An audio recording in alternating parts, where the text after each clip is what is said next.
allowed the two children to have the budget. It's okay. Off your mind. It's okay. She off your mind. Like me. Chai! Now wow, people wey suppose talk truth to power don't off mic. And if we talk, now 500,000 they go summer us, call them hate speech. But fear not, my ego don't come. Ingo torchlight every corner, nooks and cranny of all these bad people where they spoil our country.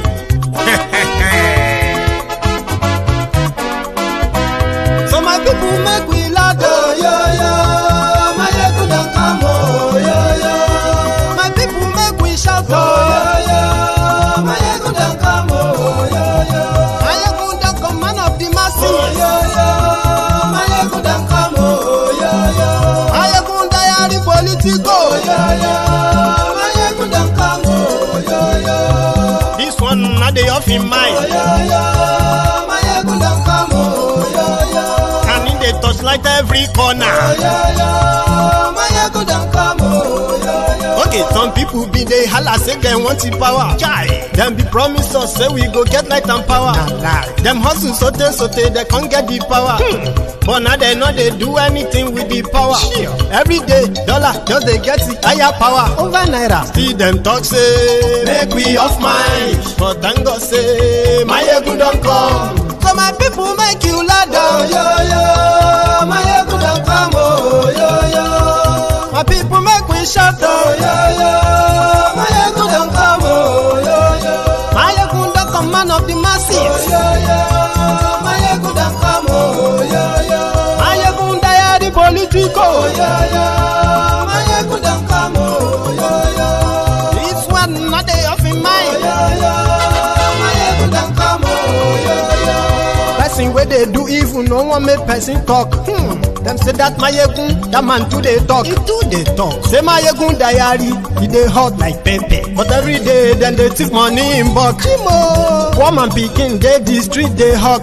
Still them talk say make we no talk. But thank God say my yegun don't come. So my people make you loud, my yegun don't come, my people make you shout.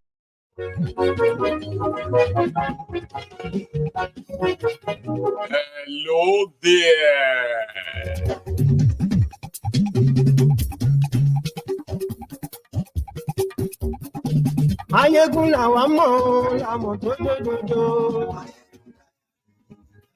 Good morning to you, good afternoon to you, and good evening to you from wherever you are joining me from. It is Mayegun Live.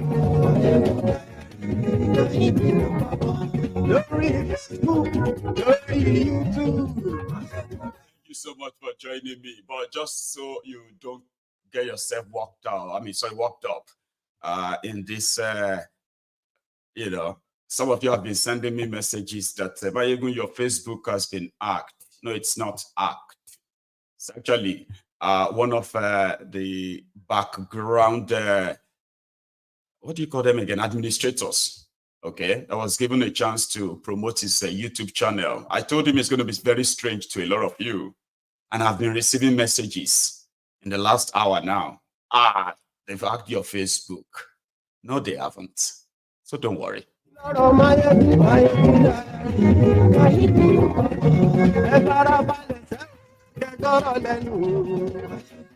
Get yourselves busy by getting yourself into tonight.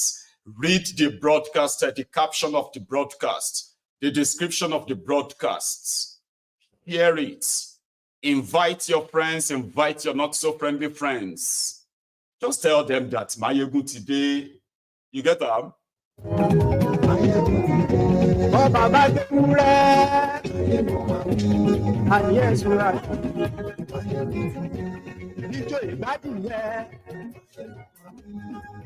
headline is that of the sad news.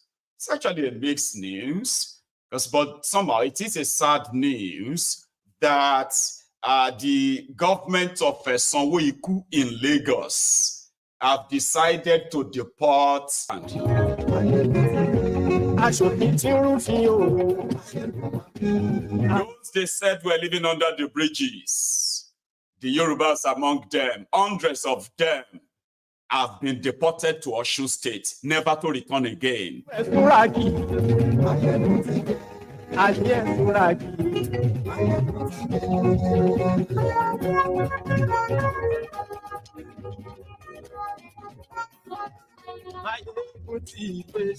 So Motide, now good morning to you once again.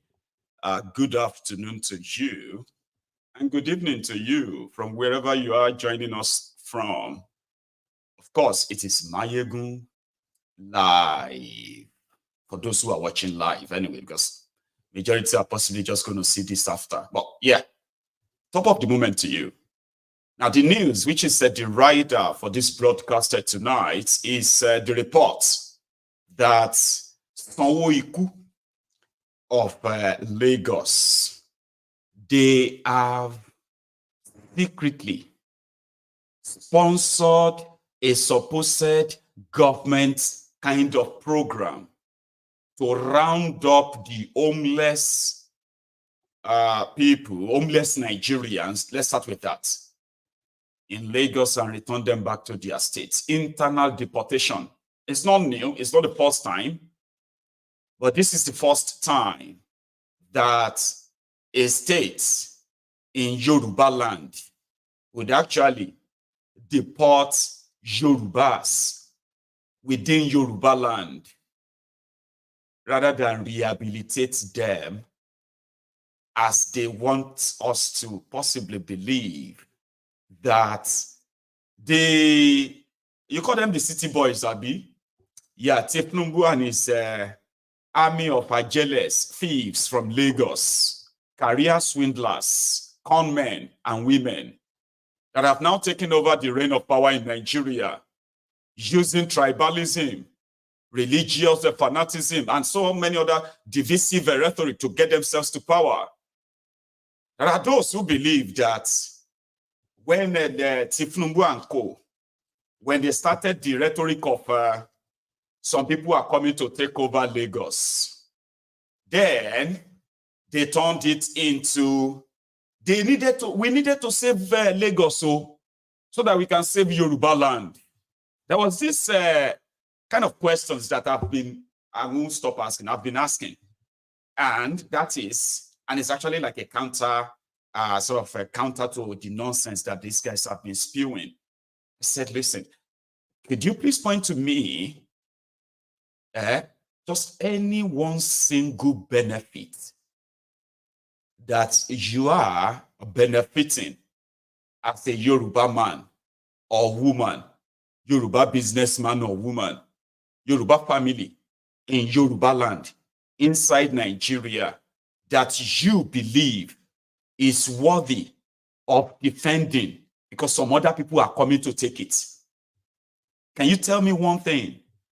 Is it let's start with the basic things now, okay? Is it the economy of Yorubas as Yorubas in Yorubaland? Is it that different from others in any other part of Nigeria? Do you have this special treatment, privilege, that you actually benefit, let's say, your children, yourself, in the areas of education, healthcare, trade, access to loan for business, quick access to the best healthcare. Like, you don't have to be rich, but because you are Yoruba in Nigeria, you are Yoruba in Yorubaland or more. Now, the only Yorubas, they enjoy that privilege in the entire Nigeria. Can you point out any? So when they started their campaign of, you have to save Lagos from the Igbo, so, and I told you, it is completely a total political gimmick, ethnic baiting, dog whistling, just to ensure that they continue their old. But if you now look at it critically, The people that are actually taking everything away from us are the people who are telling us to hate other people because they are coming to take what from us. Tell me, I'm a Yoruba man. What do you think you are currently benefiting in Yorubaland that you fear if you are not careful, or if you don't defend these criminals, if you don't protect these criminals in Yorubaland, you are going to lose that thing. Is it your houses? The ones they are already demolishing without any compensation for you. Who are those taking your lands? Are the criminal politicians not the people who are taking your lands? Are the criminal people, are they not the ones who are demolishing your shops, your businesses? Do you, as a trader in Yorubaland, do you have access to this special kind of loan that they will say, Omo, see, Yorubas, their own is different. So look, man, they have access to unlimited money for business. They have access to the sea. And the way Nigeria is structured, Yorubas are so blessed that everybody wants to be like Yorubas in this regard, so that you can now say, oh, they are coming to steal it from you. Who are those who are really taking everything from us? They took our education. They took healthcare. They took our security. No infrastructure, right? And then the economic power that we should possibly have enjoyed, none. We are now competing with the northern Nigeria, on which of us is more poor. Who is poorer? And the criminals who made us poor inside that contraption Nigeria wanted you to believe that hating is to preserve Yorubaland. I said, if Yorubaland is to be preserved, self-preservation starts from wealth redistribution and economic empowerment. That you can say, as a Yoruba man, or as a Yoruba child, your future is secured. And if more people come in, they may take away your access to quality education. They may wear out your infrastructure. No. You are only just being used as bait. And whenever the time comes for them to show you that they do not give a damn about any Yoruba, this is for the Yorubas. So it is the same for all of you who are non-Yorubas.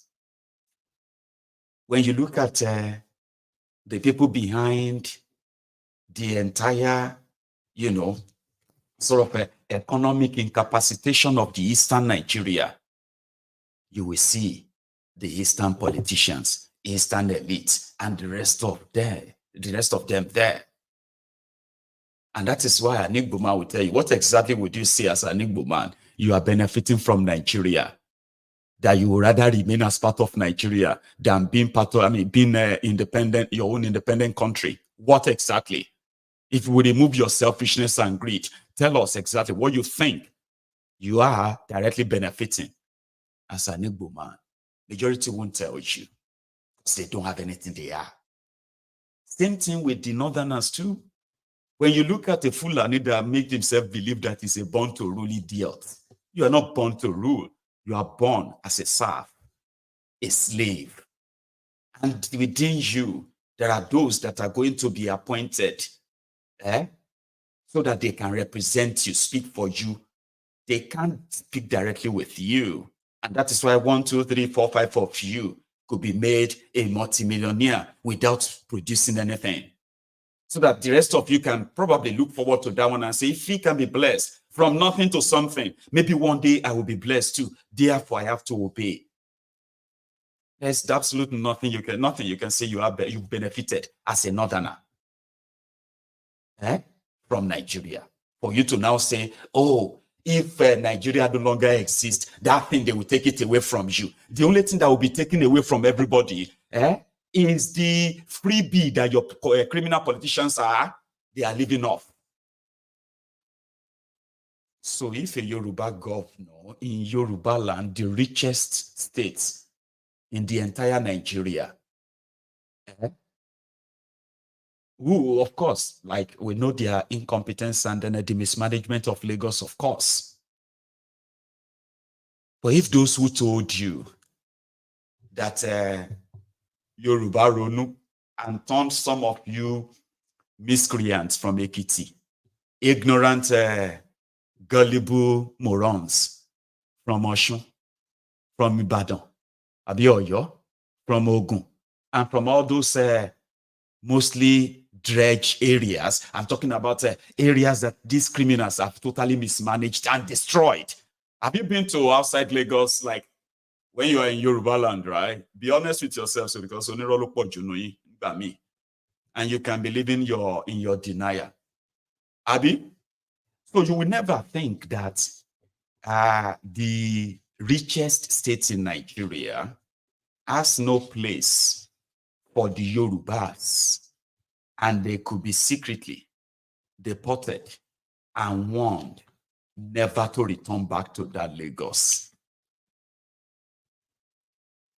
And somebody will tell you,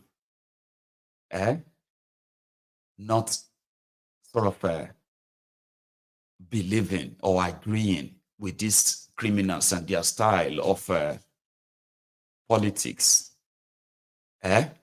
is your own, I mean, it's you being unpatriotic to Yorubaland.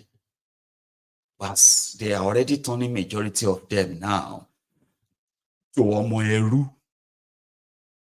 They are already saying, indeed, everybody should go back to his states.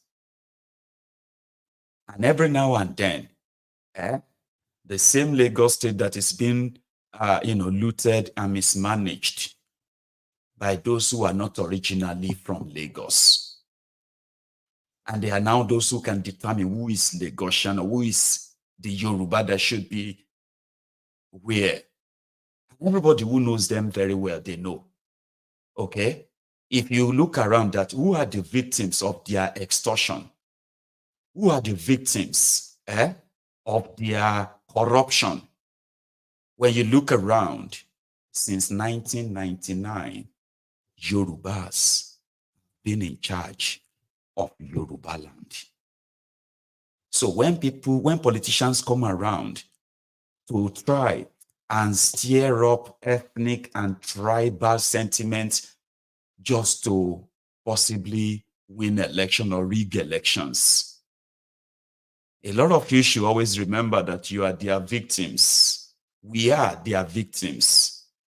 Since 1999, the people who have been councillors in Yorubaland, they have been 99% Yorubas from their local communities. Majority of them grew up in.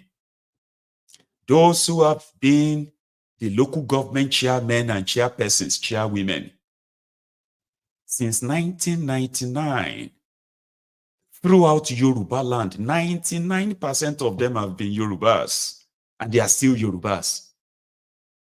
Now, listen to this. Every House of Representative members or those who have represented Yorubaland in the National Assembly, Abuja, since 1999, 99% of them have been 100% Yorubas. Same with the state governors. That one is 100% Yorubas.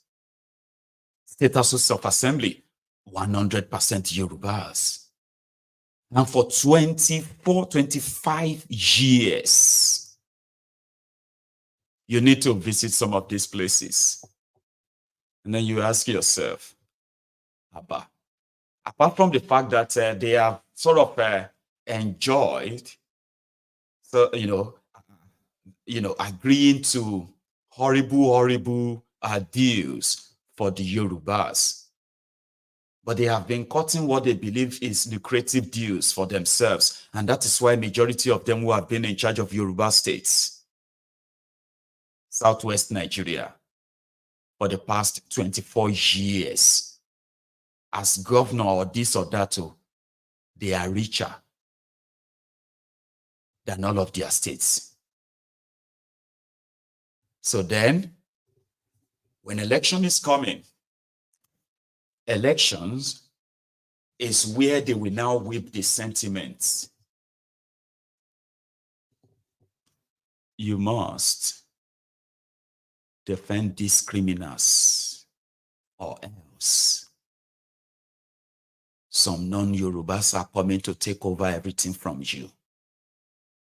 They will take over your land. They will chase away your Yorubas. They will change your language. Your children, they will not. And then people believe them. And they went as far as attacking their own fellow victims for these criminals. Listen to this guy. It is quite interesting. No, there's no hope at all. Honestly, stop deceiving yourself. I've always said that the greatest deceit is self-deceit. If someone is deceiving you, it's still better. If you are deceiving yourself, you're a fool. Stop deceiving yourself. Fela saw the future and said suffering and smiling. But they increase the workers there. Which workers? Civil servants. We are the normal workers. We are the doctors. We are the teachers that are supposed to mold children for the future. No. They are increasing judges' salary. You know what it means, judge salary. That's the first increment in Nigeria. That's judges thank you, yeah, increase their salary. Everything preparation for next election. Now civil servants.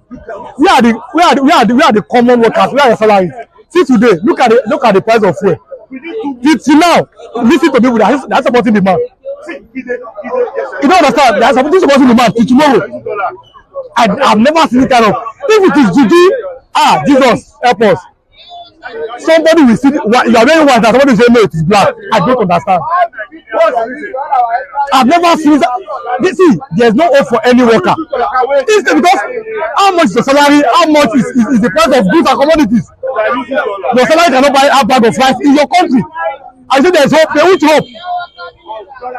Your salary can't do nothing, can't take you anywhere. A man was supporting the president. Now that same person is complaining that my salary is 40,000 over, I'm going to 20,000 Toyota bus. Is still supporting the president. If it is Juju, Jesus help us. I've never seen how people be supporting evil with open chest. You are supporting evil with open chest. You have somebody on this platform that why did they not allow people to vote in the election? The person is justifying it. I heard it. That a human being is justifying why they don't allow people to vote in Lagos. A human being, and it's going to church. That is evil. People that pay tax, people that own shop, they pay tax. You don't allow them to vote, and the human being is supporting it. That human being will always. It is not ordinary anymore. Tell ourselves the truth. There's a spiritual undertone to these things. You have blinded eyes of people. How can you see? No, there's no hope. So that's somebody right there on the streets, desperately wondering why that this couldn't be ordinary. So the point here is this. If you're a Yoruba man or a Yoruba woman, if you're a Yoruba watching me right now, I will continue to tell you, okay, that none of these criminals you see parading themselves, PDP, APC, or whatever you, in charge of Yoruba land right now gives a damn about anything Yoruba. It is all just like show off and all that. So it will be very, very foolish to think speaking or defending these rogues is defending Yoruba land. It will be very wrong if you continue to believe that, because there are those who still believe that. And it's also very wrong for you to continue to believe that without them, maybe Yorubas will have, maybe Yorubas will have no voice. As we speak right now, Yorubas have no single voice. That they are giving appointments, if Nubu is giving political appointments to his friends who are Yorubas, doesn't mean that the prosperity, the economic worldview that they are creating for themselves will touch you. At least you can live, you are a living witness right now. So fighting yourselves or somehow thinking that you have to unite Yoruba, that's another delusion some of you do have, okay? Some of you believe that We know they are bad. What we have to do is just unite. All of us should just unite and make sure what? You can't unite behind criminals who don't wish you well. You have to unite to destroy them. They are the people destroying Yorubaland. They are the people destroying Yoruba.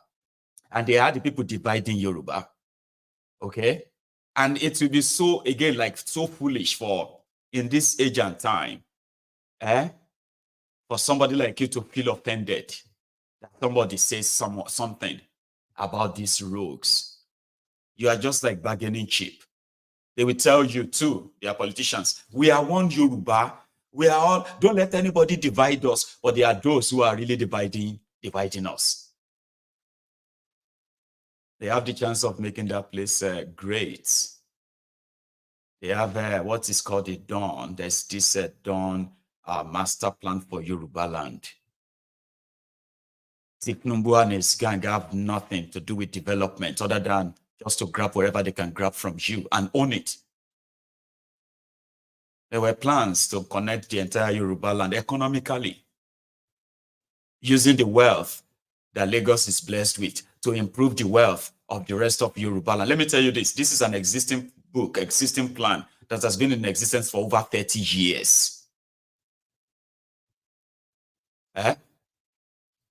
Develop maybe an outpost, seaport, make Osun State industrial hub of the Yorubaland, or make Oyo State the agricultural hub, the food basket of Yorubaland, okay? And then begin to grow industries in areas like Osun State, where all those things being manufactured there, being produced there would now be turned into some other products in Osun State. Then Ekiti, Ondo, they have plans for all these places, so where they were going to generate the normal power for the entire Yorubaland. And where will be like industrial areas, where will be agricultural areas, where will be like some other, plans like that too. So it was meant to be Lagos, Ogun, Oyo, Ekiti, Ondo, Osun, and part of Kwara. This was the plan for Yorubaland. But these guys who call themselves progressives, they would rather share money, give people money, because that guarantees poverty. That's their way of politics. That's what they spread in Yorubaland. And that is why, instead of producing supposed world leaders, people who can actually really change the world, they are producing criminals, agberos, pickpocket, freeloaders, people who want to make money without any, without working for it. People who believe that loyalty is all it takes. But when it comes to the welfare of the Yorubas, these guys don't give a damn. And then you will see others, they will unite to make you feel like the Igbos are coming to take something from you,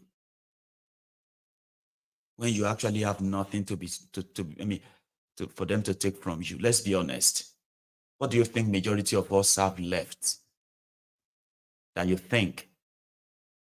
And this is happening inside Yorubaland. Then inside Nigeria, it's not new, like I said. That's how they deport Nigerians from state to state in Nigeria.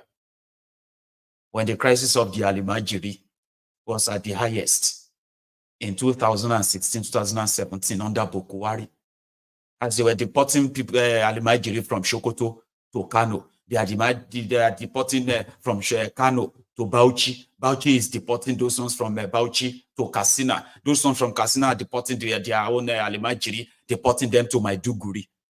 Nigerians were being deported here and there. They were being bossed and dumped at different states. That's a united country. And some of you are not seeing all of this because some of you are not the victims yet. And as for the victims themselves, do they even know they are victims? When you have stayed too long in the dark, you are likely going to be seeing ghosts. Okay? And in this case, people have stayed so much in the dark and they have become advanced. They are now so deep in delusion. And it's no wonder majority will tell you, let's just pray to God to come and help us. So talking about the Yorubas and what we are facing, some are already now saying that We are now the ones who are screaming, "Ebing power," because it seemed what they sold to my people was that the moment Tinubu comes in, food will be cheaper. There will be money. You know, Tinubu is a person where they do yafu. Nobody could point to any business, anything that productive linked to Tinubu under the free money that is like in control of, and they are aware of as well. And who are those who they are milking of this money? Yorubas and non-Yorubas alike, Nigerians in general. Abi? So they live off this and they are left with nothing. But they were told, oh, don't worry, when he becomes the president, I think that's what they told them. There will be cheaper food, cheaper this, cheaper that. But they didn't tell them how it was going to be cheaper, including petrol. Elogbe pamo, egbe naira pamo, ama dibo, ama wole, and it don't happen. Inú òrùn la wà o, inú òrùn la wà tá ti ń wépo o, ẹ wo bá ti pọ̀ tó o, ẹ gbà wá ẹ̀yin ìjọba wa, ẹ wo kan o, alépo àtúnjìyè epo o, ó ti sú wa o, ó ti sú wa Nàìjíríà o, ẹ wo èrò ọ̀kadà lásán lélẹ́yìí o, èrò ọ̀kadà lásán ni o, ẹ wo èrò, bàtà fẹ́ repo sínú ọ̀kadà lásán, ọ̀kadà nìkan ni o, ọ̀kadà nìkan ni o, ó ń bẹ̀rù tó lọ báyìí o, àgbẹ̀tọ̀ tó lọ sí ojú ọ̀bẹ ní o.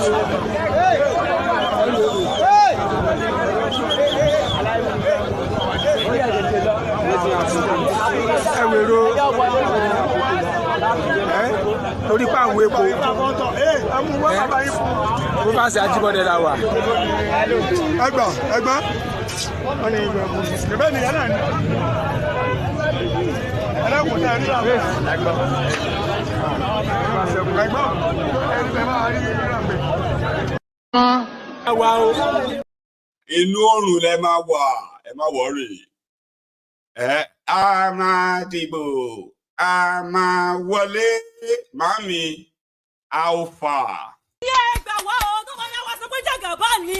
Kí ló dé? Ayé ò lè tó yìí ẹ wà lọ́lọ́ta láàárọ̀ ìyá tata lọ́lọ́ 300 naira. Kí ló dé? Ààrẹ lọ dé, kọ̀ọ̀kan náà dé lọ́dẹ̀. Ọmọ kẹ̀lọ́ kúlẹ̀ yìí 3,500 ló ta gàrí ìkẹ́ ọ̀dà kan. A lọ pọnmi láàárọ̀ yìí. Omi dálọ́pọ̀ rẹ̀ bá fọ ẹ̀yọ̀kan 15 naira. Kí ló dé? Ẹ ṣàánú wa, wọ́n ní jàgàbá ni. Ẹ ṣàánú wa o, mẹ̀kúnnù lówó lọ́wọ́ ẹ ṣàánú wa. A lè rọmọ skúlù, public dog là ń rọmọ wa. Kí ló dé? Má pa wá Nàìjíríà. Igi ọkọ sí mo lọ rà ara rẹ̀ wọ́n ní 300. Kí ló dé? Rice 30 ní 210 ní 2,100. Ẹ tún tẹ̀yẹ̀ ní 2,250. Kí ló dé? Ní rice pọ̀ 70,000. Kí ló dé? Ẹ ṣàánú wa o. Tó bá yẹ ní Jagaban, wọ́n lè ra Mọ̀tínà. Nígbà kẹsẹ̀ mi ṣẹ̀dúró rẹ̀ ní ìdìnnà igi. Ẹni wọ́n ní 500 naira. Kí ló dé? Ẹ̀jẹ̀ ṣàánú ọmọ mẹ̀kúnnù. Ẹ fẹ́ pa wá ni. Ẹ fẹ́ kọ́ wá ni before I get 1,000 naira is not easy. I have 5 children. Kí ló dé? Ẹ fẹ́ pa wá ni. Àwọn ọmọ mi ò lè bu gàrí kọ́ mọ gàrí. Ẹ ṣàánú wa. Ẹ má pariwo jàgàbá. Àwọn ará wa lájọ́ nira wa lára. Kí ló dé? Mo ti bọ́kọ mi jà for the past 2 years now. Ìtọ́ ẹgbẹ́ kò wọ́wọ́ ọ̀bẹ̀lẹ̀ ni mo ṣe bọ́kọ mi jà. Kò satisfy mi dédé. Ó jẹ́ ìbéèrè pé sexy. Ẹ dúró náà ṣe máa gbógbó sílẹ̀. Ẹ ṣàánú wa. Tí kò bá wọ àwọn olówó wa sọ̀kọ́ lọ́wọ́ ajẹ́ káwọn olówó fi rà. Kí ló dé? Àwọn tájẹ̀ lówó ńkọ́. Kí tó ní 1,000 naira a day. Máa ṣe báyìí. Kí ló dé? Ẹ̀jẹ̀ ṣàánú wa ká má fara nira wa lára. Mo sọ ní part iná wà látàlẹ́ àná títí di àárọ̀ yìí títí di after 5. Wọ́n jẹ́ sábà fomi kan fún wa ní 500 naira ní 50 naira. Kí ló dé? Ẹ ṣàánú wa o.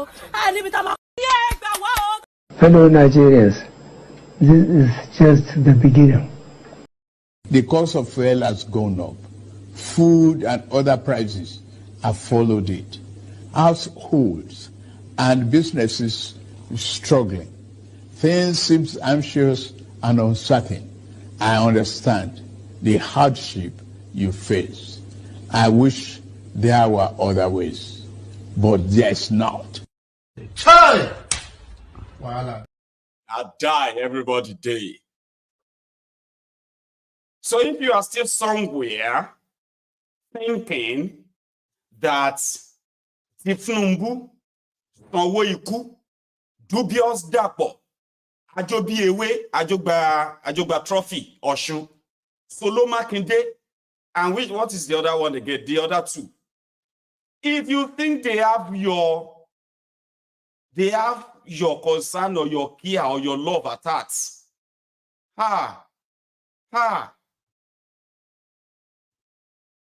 they will probably need to go and do some deliverance for you, Niel, because I don't think my talk can cure you. They don't care about you. And that is why, because they don't care about you. So that's why they continue to ensure that all of you are divided and hate yourselves. And at the end of the day, even when they now have the power, they still have no single strength in them to give something back to us. But once they are about to lose it, then they will remember they are Yorubas and you are Yorubas. Forget other things. Yorubas, we have to stand by ourselves. And then you, whose future has been mortgaged, people who don't give a damn about you, you believe them again and say, I'm a Yoruba man. I'm not Omuale. Omuale ni Omuale. Ouni Omuale jati. You see those Tifnumbu and the rest of them. Omuale ni gbogbo wọn. Tell me. You should be sure know your papa. You know your papa? Tell me. I don't know how successful you are right now. But you tell me that since you possibly became successful, and maybe you are from the humble background, though, like humble beginning, and you've always had that dream. I was going to build a house for my father, or I need to put my parents in a better place. You have done that now. Some of you have built houses for your parents. Beautiful place, renovated places, bought cars for your parents. Until some of you, our parent never afforded, they never afforded a car. They were not like there are those of us whose parents never touched car ever. Until some of you started being successful and you started kind of, lifting your family and all of that. What I'm trying to say here is this. To some of us, it shows that we are true sons of our fathers, right? We are not bastards. You are not Omuali. The moment you are better off, you go back there and you take care of your parents. You take care of their home. You make them feel better. You make them feel different. Isn't that what you call Omoko? Huh? So you tell me that those who are Yorubas, who have been in charge of Yorubaland for the past 24 years, they are Yorubas. They are supposed to be Omo Yoruba, Omoko Yoruba. She na so as Yorubaland and the Yorubas are today in Nigeria, which is as a result of this Omuali Jatis that you call leaders, because they are the ones who destroy Yorubaland. Whatever Nigeria also did to us, they allowed it. Here's something that you love. Ile Babai. Your father's house. And you have the power to build roads, to build schools for the new generations, right? To build hospitals, medical facilities, to keep the citizens healthy, to give them power, electricity, give them security, provide the economy that is indeed visible and real. And then you fail to do all of that. Our children are studying in dilapidated schools, and their wives, the wives of these criminals, some of their family members, they are building private universities, private schools with stolen money. Are those the sign of a more cause? But when election is coming, they would now tell you, if you don't support us, you are Omuale Yoruba, and you Omuale Jatis too will follow them. And then they will do it again. And they will do it again. And they will do it again. And then you cry again and again and again. You're calling people Omuale, people who care so much that a lot could have been achieved if these guys actually cares. But they don't, you know, they don't. But the moment they mention Yoruba, Igbo, Hausa, this, your two deaf ears, they will just, antenna will just turn on. Yoruba, I cannot sit down anybody to insult any Yoruba. They say, but this one's no even love Yorubaland. You are Mwale. Any Yoruba must support Ifnum Olori Brukuyi. That's how they will be deporting you. And as many of us are being made vulnerable and vulnerable and vulnerable, I hope before it turns to your turn, you will probably understand this. The people against Yoruba says self-preservation, self-determination, and self-rule. They are not other Nigerians.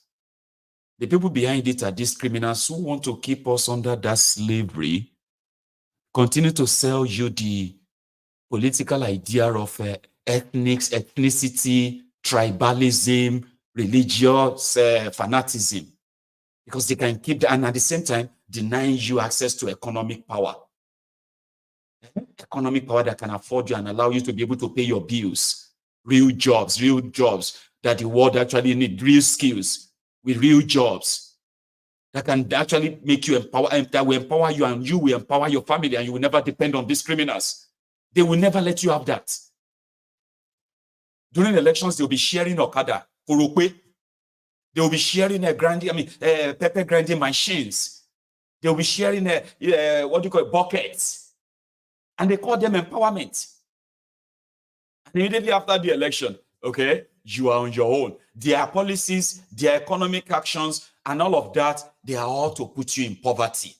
But when election is coming, they will remember they are Yorubas and the gullible Jew who thinks that everything they say, once they say Yoruba, everything or everyone who says things about Yoruba is doesn't actually mean well for Yoruba. They don't. Not what they say anymore is what they are doing. Look at them. Look at all of them. Then look at yourselves.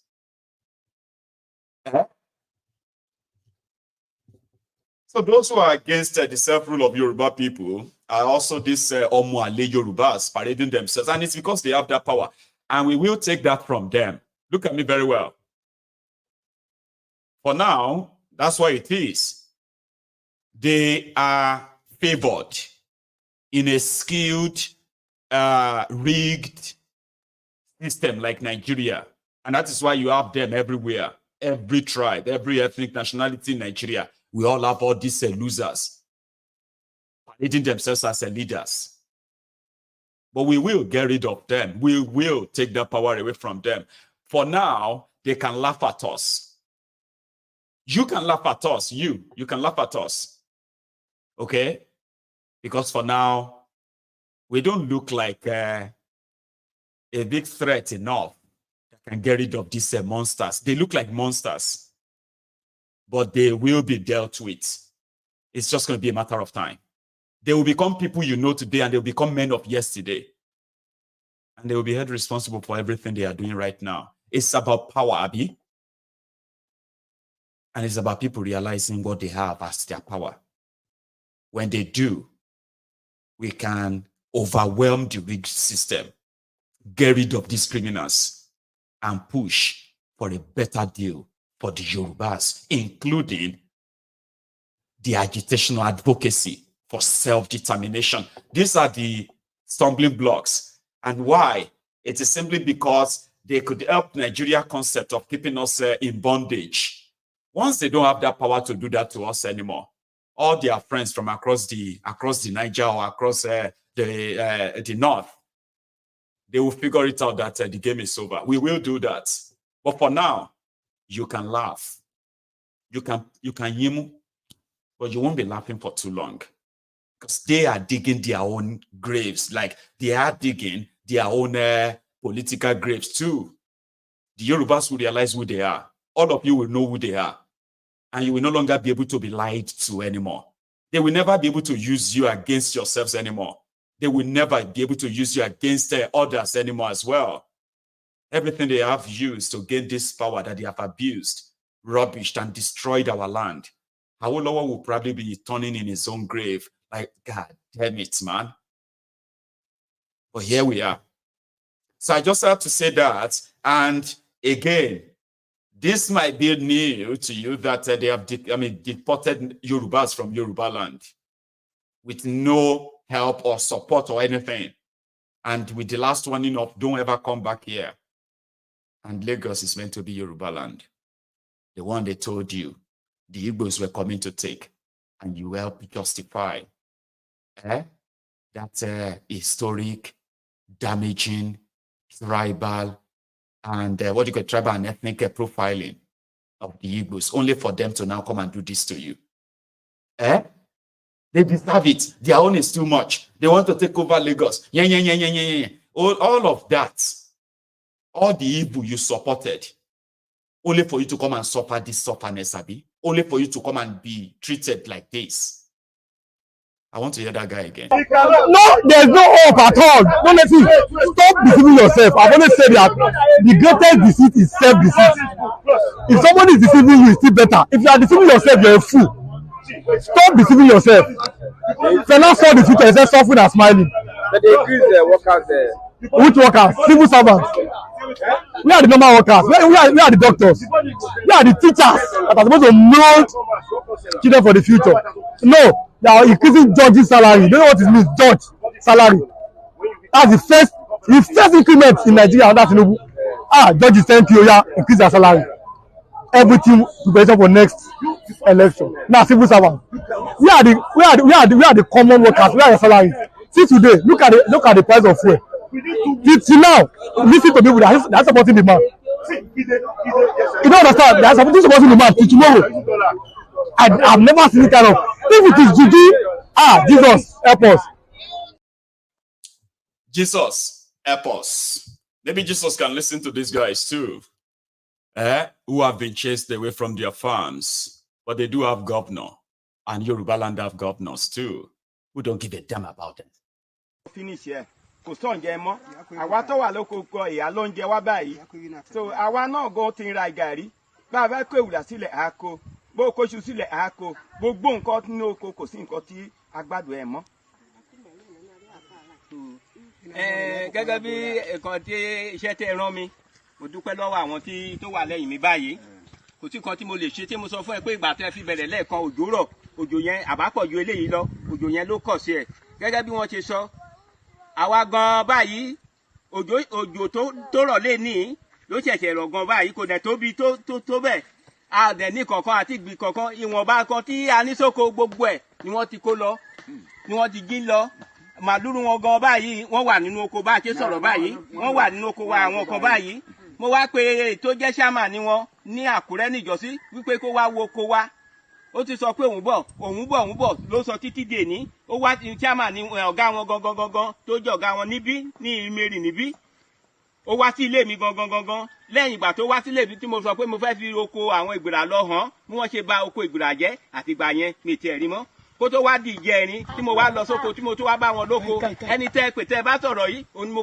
kó bá mi pè ọ̀gá wọn ní Àkúrẹ́ kó bá wọn sọ̀rọ̀ pé wàhálà ṣẹlẹ̀ báyìí o torí ẹni tí bá ti mú lóko mi nínú máa pátó máa para mi tì í nǹkan tí mo mì nìyẹn kó tó di pé ẹ tún wá gbé ìgbésẹ̀ tí ẹ gbé ní ọ̀sán yìí tó bá jẹ́ pé àárọ̀ la gbọ́ àbáná àbá pọ̀ gidi but nísìnyí ìwọ̀nba tí a rí báyìí ẹ̀jẹ̀ àwọn àgbẹ̀ Ondo State lélẹ́yìí o àwọn àgbà àtàwọn ìgbìlà àwọn gan ló pọ̀ sọ́dọ̀ mi gan báyìí ẹ jọ̀ọ́ ẹ gbà wá o Sunday Igboho kó gbà wá Sunday Igboho kó gbà wá kó tú wa sílẹ̀ nǹkan tí a sọ nìyẹn o ẹ jọ̀ọ́ o ìyà yìí ti pọ̀ jù o lórí àwọn obìnrin gan ṣiṣẹ́ àwọn obìnrin tó jẹ́ pé owó kìí ṣe owó díẹ̀ ni wọ́n fi gba ilé ìgbìrà màdúró àbàjẹ́ èèyàn lọ yá owó ó fi dá oko kò ní géènì kankan nínú ẹ̀ àwọn obìnrin especially àwọn obìnrin ló tẹ̀ dùn mí jù wọ́n lọ gbá owó èlé wọ́n fi ṣoko màdúró àbàjẹ́ lọ́jọ́ kan ẹjọ́ Sunday Igboho kó gbà wá o ní Ondo State o Sunday Igboho kó gbà wá o ẹjọ́.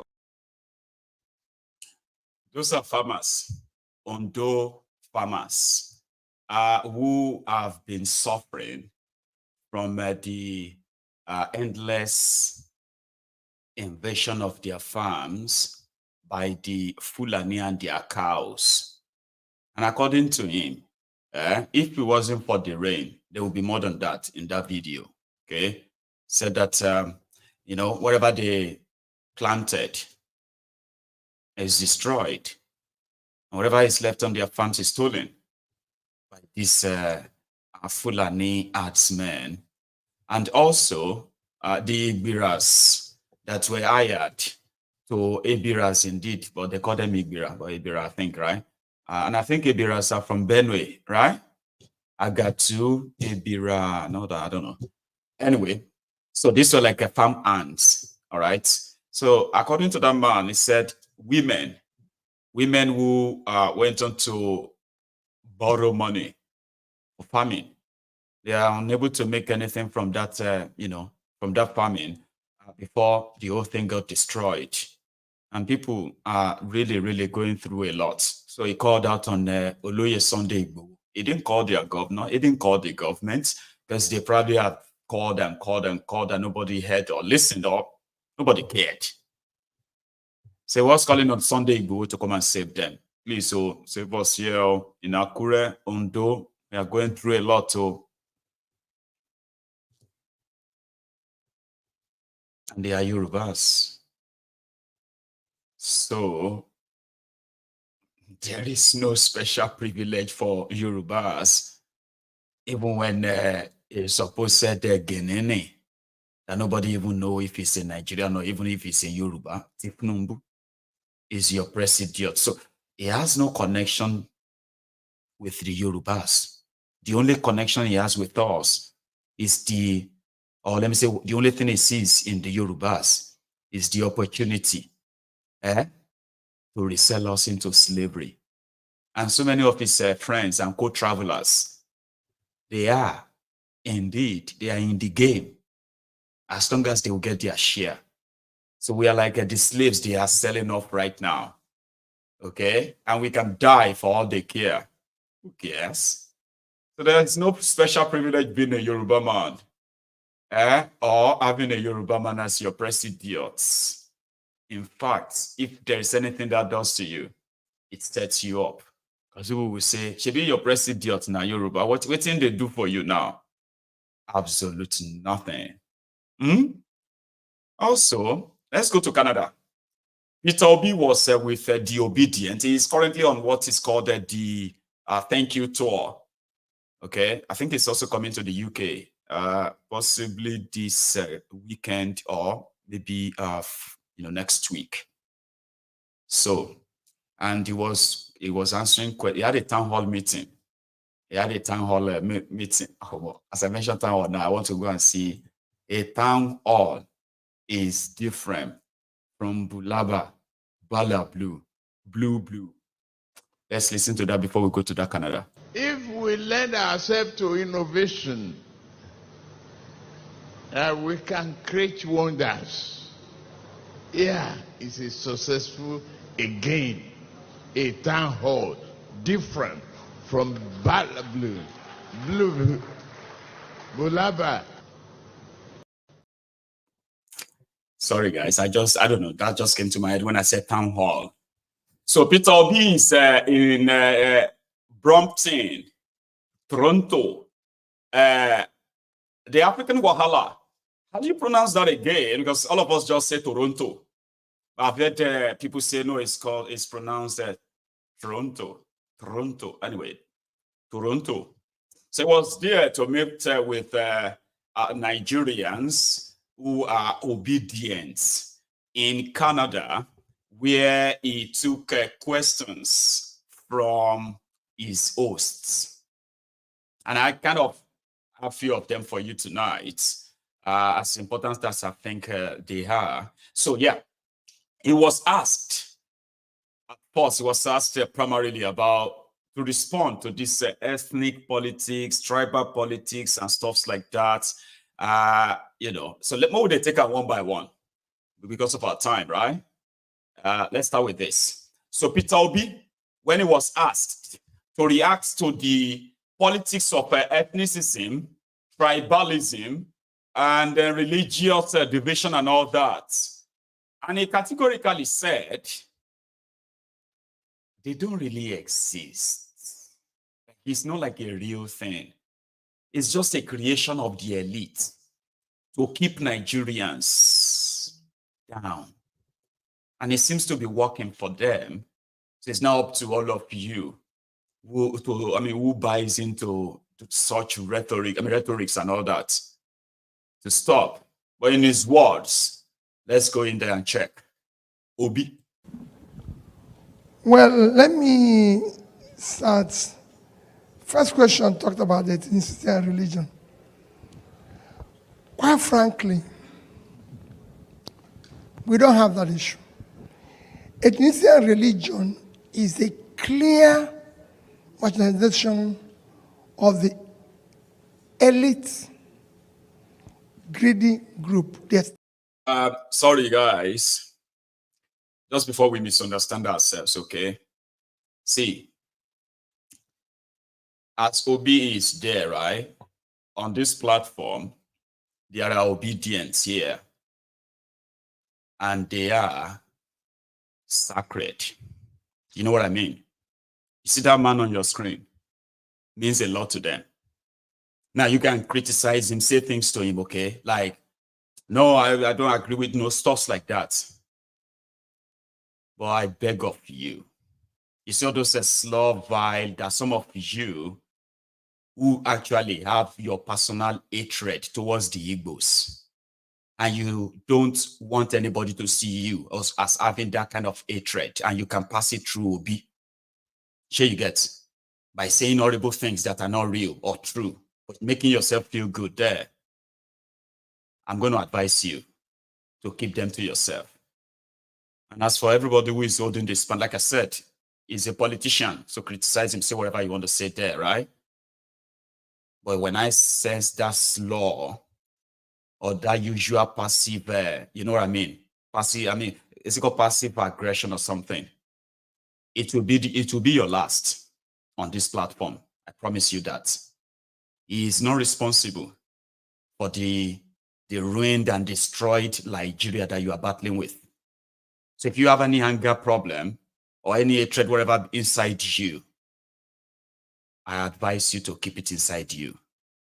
If you spew out any kind of untruthful jargons right there, it will be your last on this platform, just so we are clear.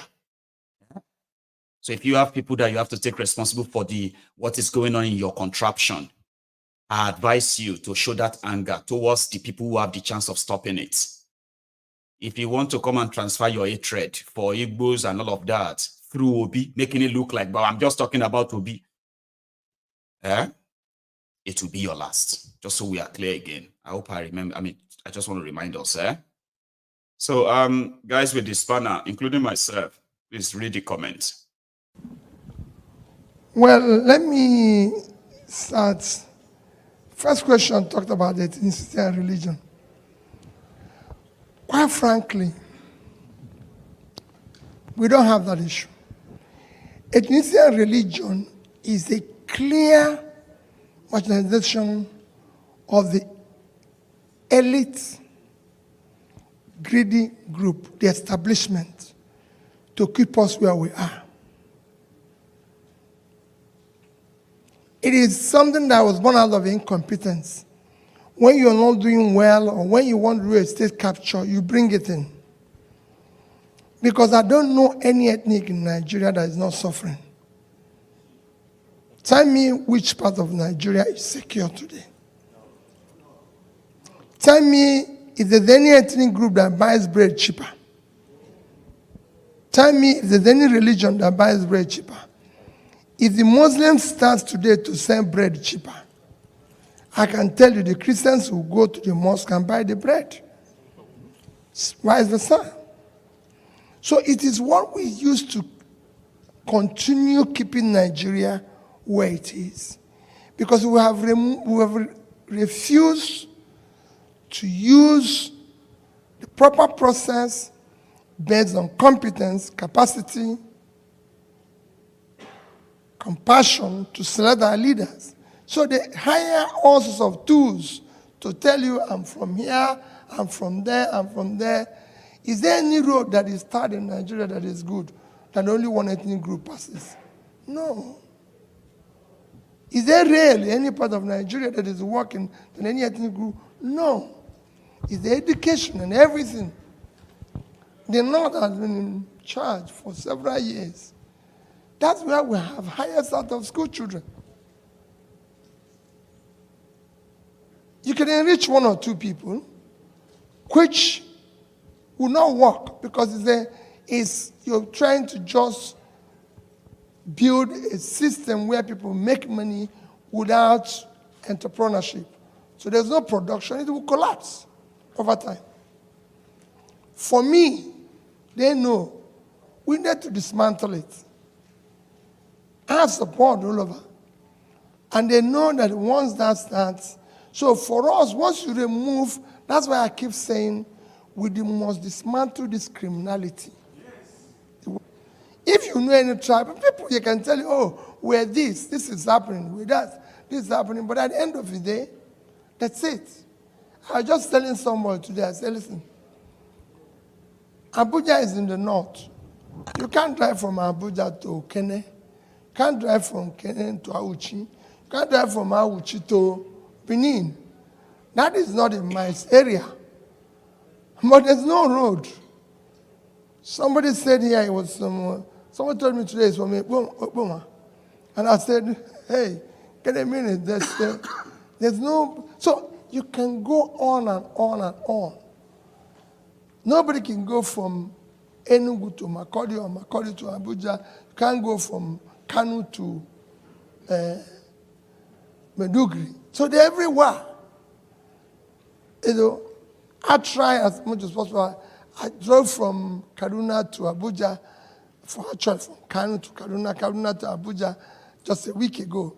To just cross Kaduna Ring Road took us about 2 hours. It doesn't make sense. And these are the tribes that have been in power.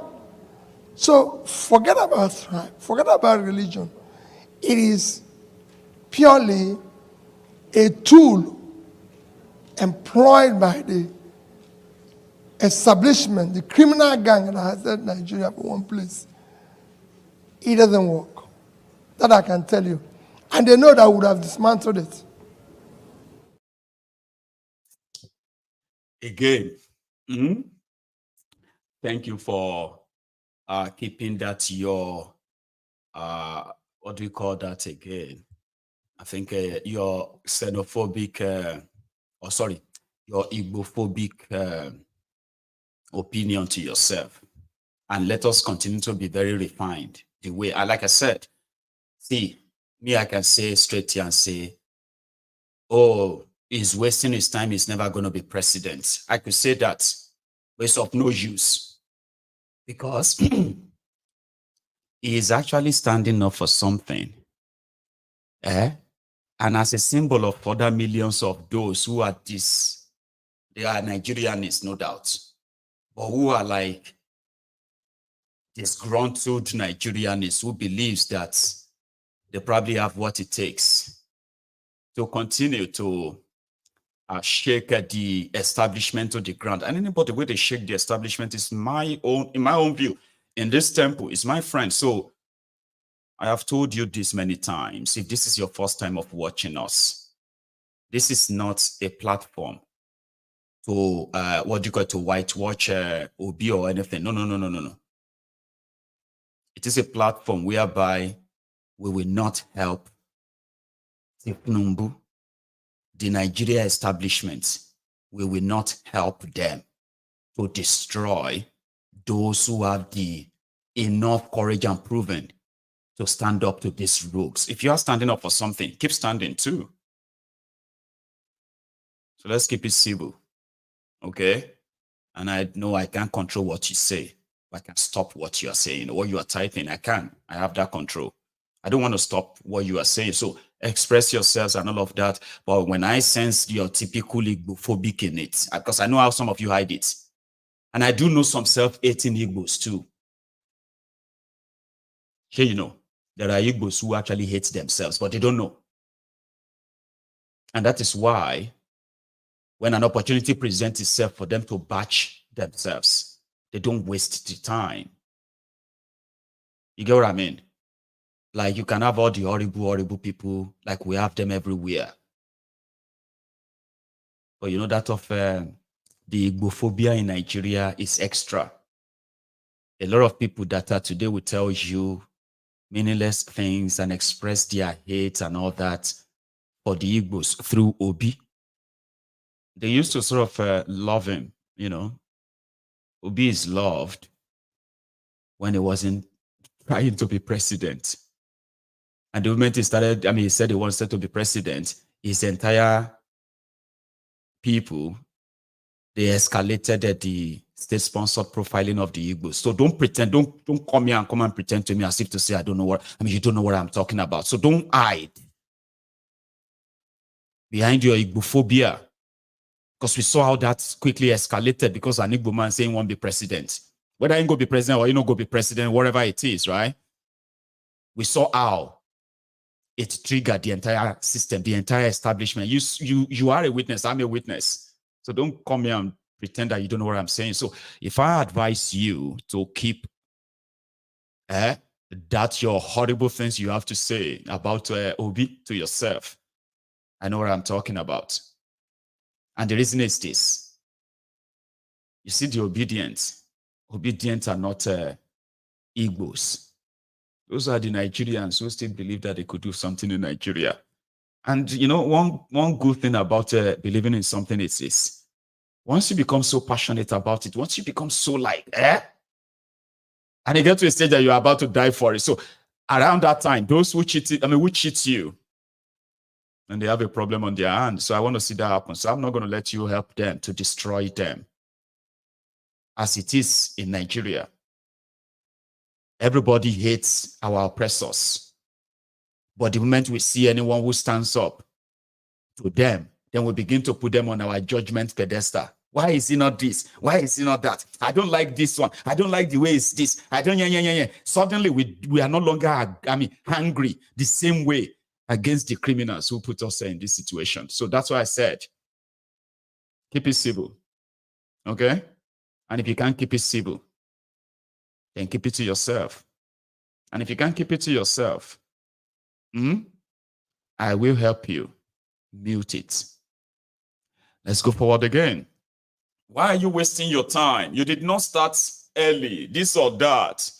I want to see the entire system provoked to act to something that will eventually bring a lot of us to say, okay, yeah, you know what? Let's do this now and get, But if you don't believe it, if you don't believe in that, it's fine. I feel like that time when I think it was a Shore who came onto my platform and he said it to my face. I know you are now obedient. I said, Lenwe Shore.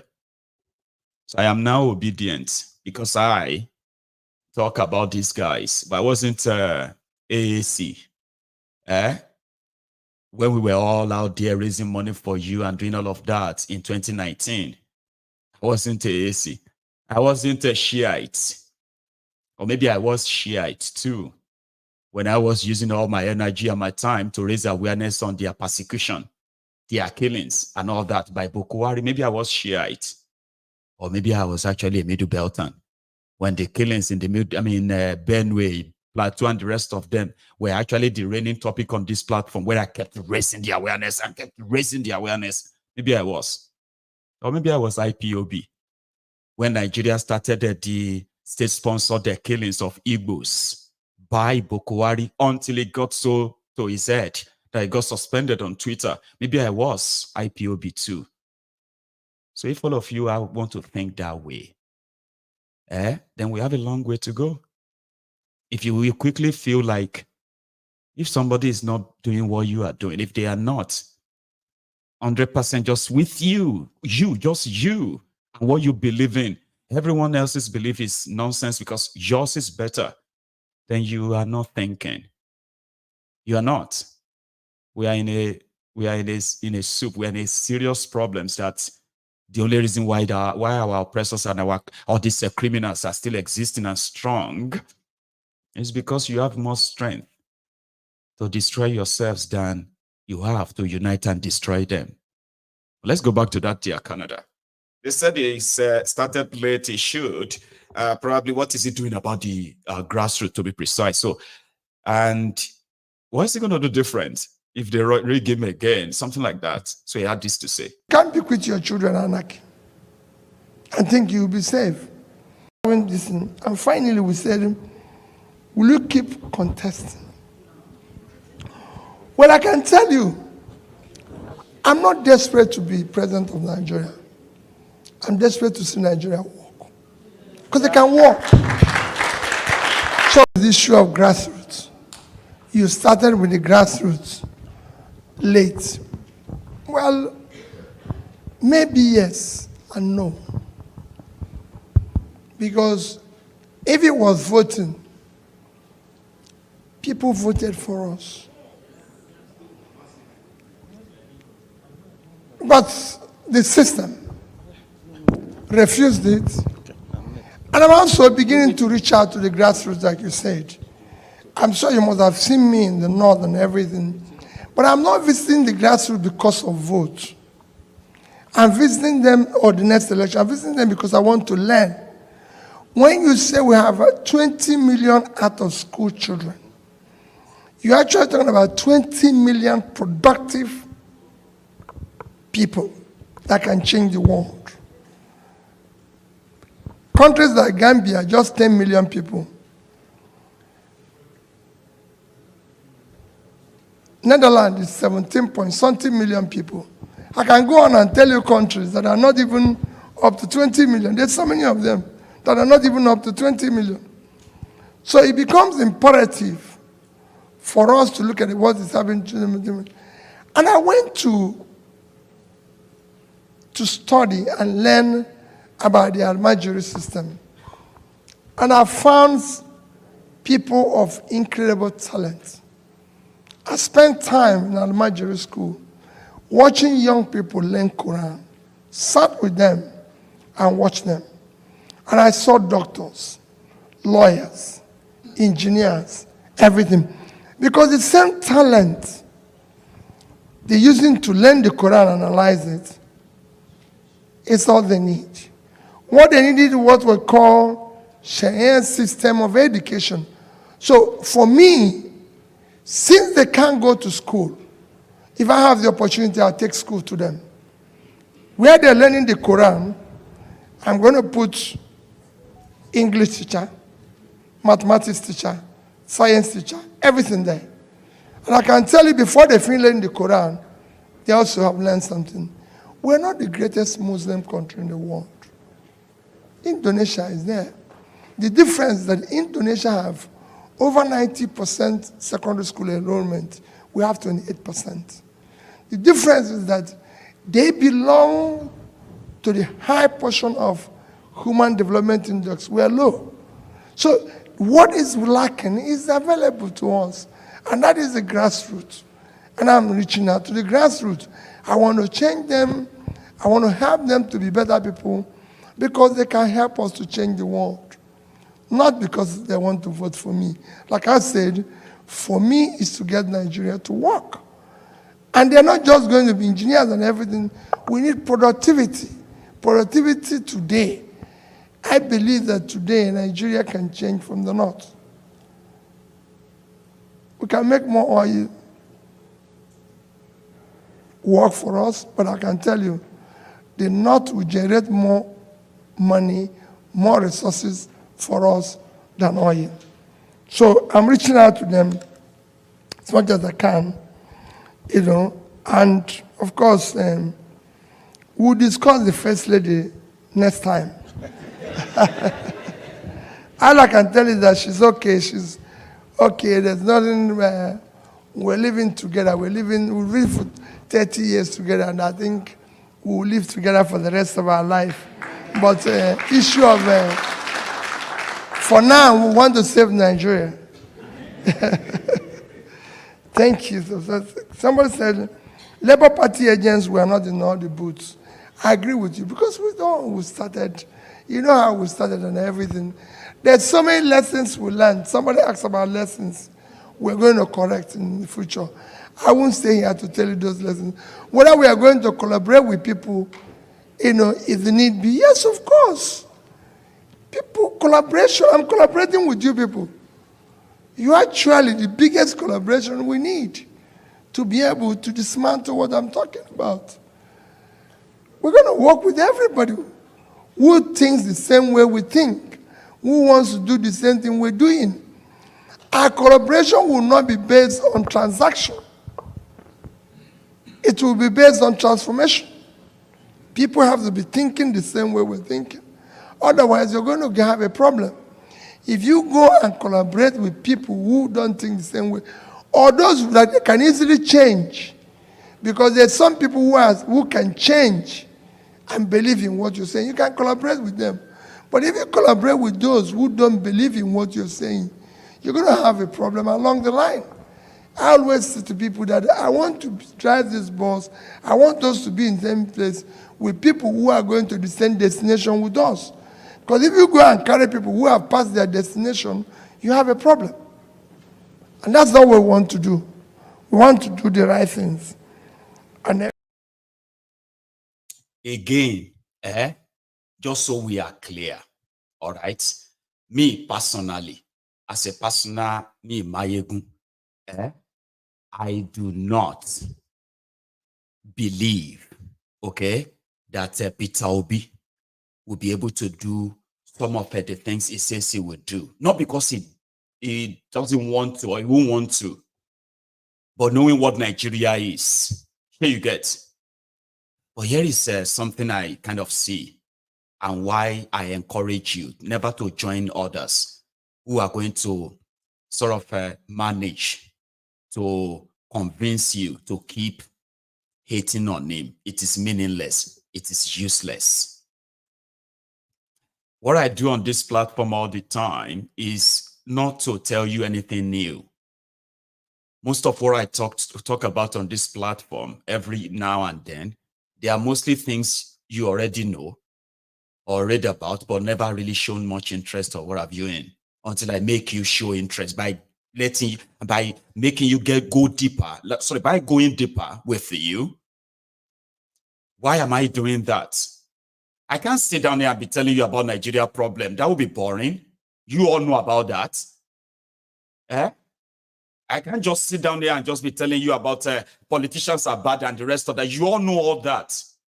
But if you don't understand how bad they are and who is involved, who and who is that bad, whose actions or inactions are going to affect your lives.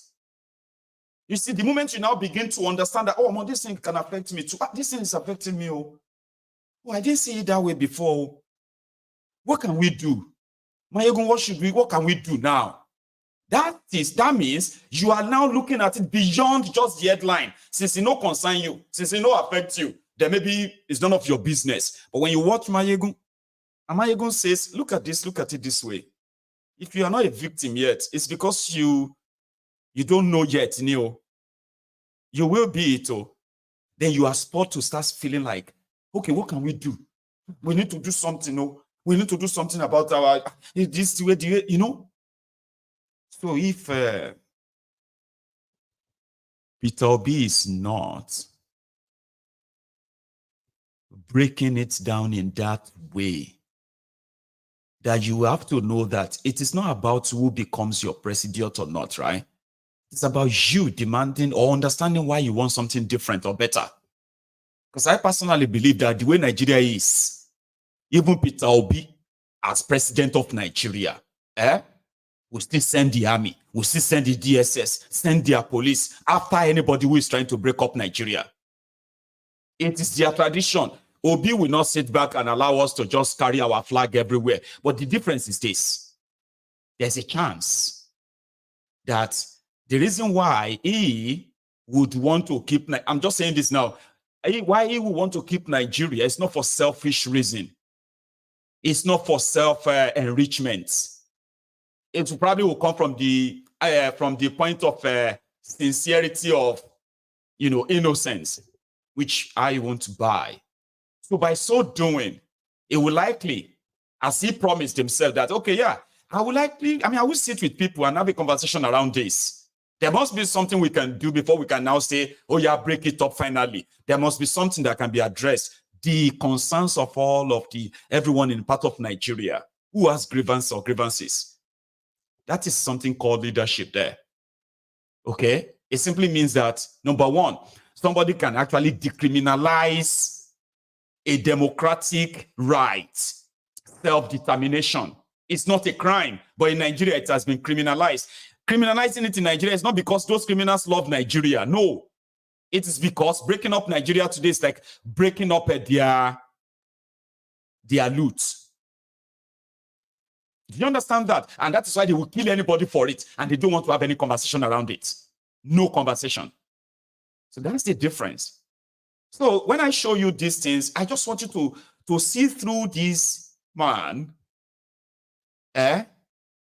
how those who are like the millions of others who are actually listening to him,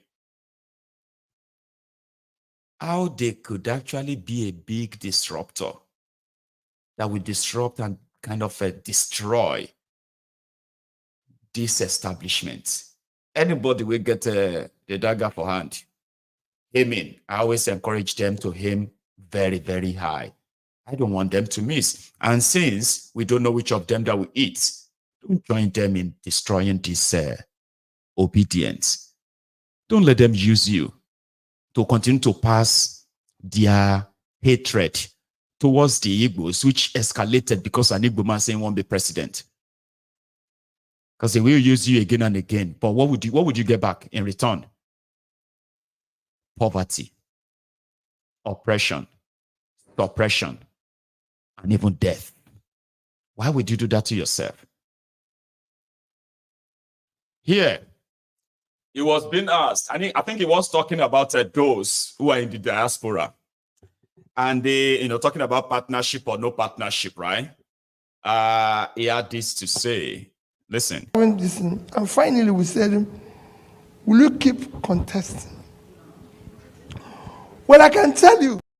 I would wait on that, because that one is so like, oh, would you keep contesting and all that? And he kept telling them, this is not about contesting or so. All right? If we have to put pressure on those who are there to do the right thing, if they can fix the whole place, if our pressure could make them fix the place, it is still a win, right? I'll come back to that. Listen to this one. He was talking to the supposed Nigerians in Canada who are now pretty much, unsure if they want to go back to Nigeria or not. Nigeria is suffering the biggest or the highest in Nigeria's history, brain drain, where people were living in droves at every given opportunity. He had this to say. The problem of the North is when you start from the top, the minor. Let's put the questions. This is a question time. Sorry. People put their questions together, then you answer them afterwards. So I'll show you that after. Listen. The problem of the North is when you start from the top, the minor tribes that are there, they will not be able to get the help. And even if it's given to the top, they will give it to their own religion, and other religion will not get it. So they continue donkey years. People are still, there are a lot of places, no light, no even water. They still drink water from the stream. So I hope you look onto on that. Also, next time you're coming to Canada, we would like to see the First Lady, so that we will have women to mentor. Thanks.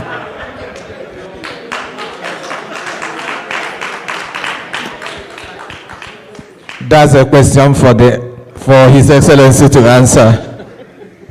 Okay, so I'm standing on the existing protocols. My question is around, the incident from the last election where we found out that some booths were not well covered by the Labour Party agents. So my question is, what strategies are you looking to put in place, like in the coming election, to make sure that there's a widespread of Labour Party agents? People are still going to be in Labour Party. Then are we hoping also to see like a collaboration or a merger with other other political parties, because I mean it's going to be very difficult for you to unseat the present government or the present administration. So this is my question. Thank you. Thank you. Hello, good evening, ladies and gentlemen. I don't have a question for Mr. Peter Obi. I just want to say thank you very much for giving Nigeria youth a lot of hope and encouragement. Thank you so much. May God bless you.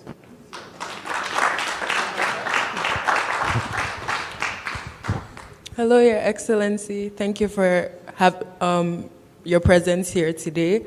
I just have a question in terms of what advice would you give Nigerian youths in the diaspora and at home, like in terms of they have lost hope based on everything? I know that we have the same sentiments as people, but what would you advise us in terms of how to support our community back home? Thank you.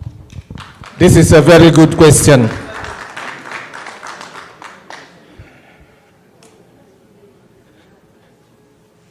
How many of you here know MC Danfo? MC Danfo? If you know him, you know why I'm doing what I'm doing. No, it's for him. Good evening.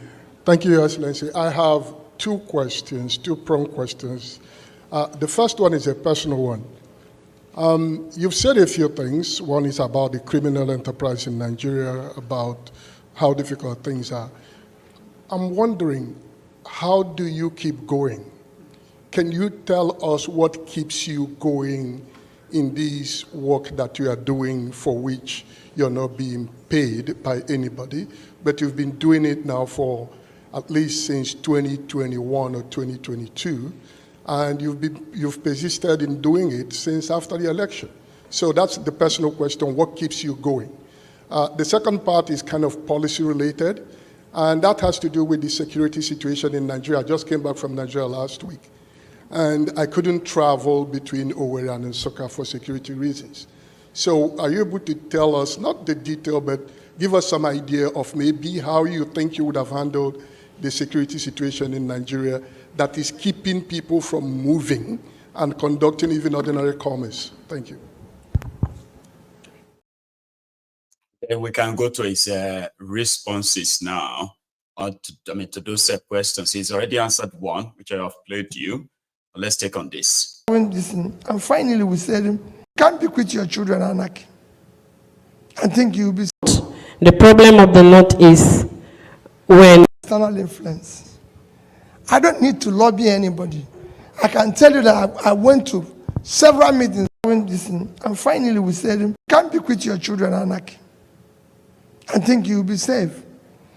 The reason why we have insecurity today is because we didn't invest in our youth yesterday. It is those people that were left and abandoned that have become a problem to us. If we have invested in them, the right education, the right things, the North is far unsafe today than the South.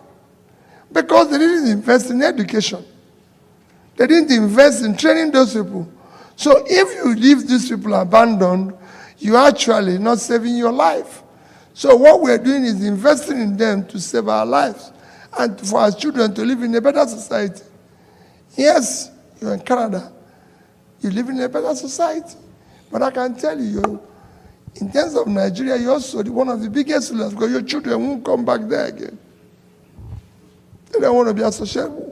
Who wants to go where there's insecurity? Somebody just said he could not go because they don't want him to go to Enugu. They want to go to. So if you don't go, do you think your children will ever go there? Do you think they'll come for your burial? No. I've heard people who say, listen, just bury my dad. I wish him well.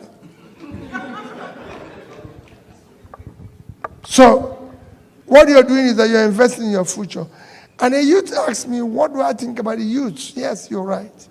My advice to you is that you came from a country called Nigeria.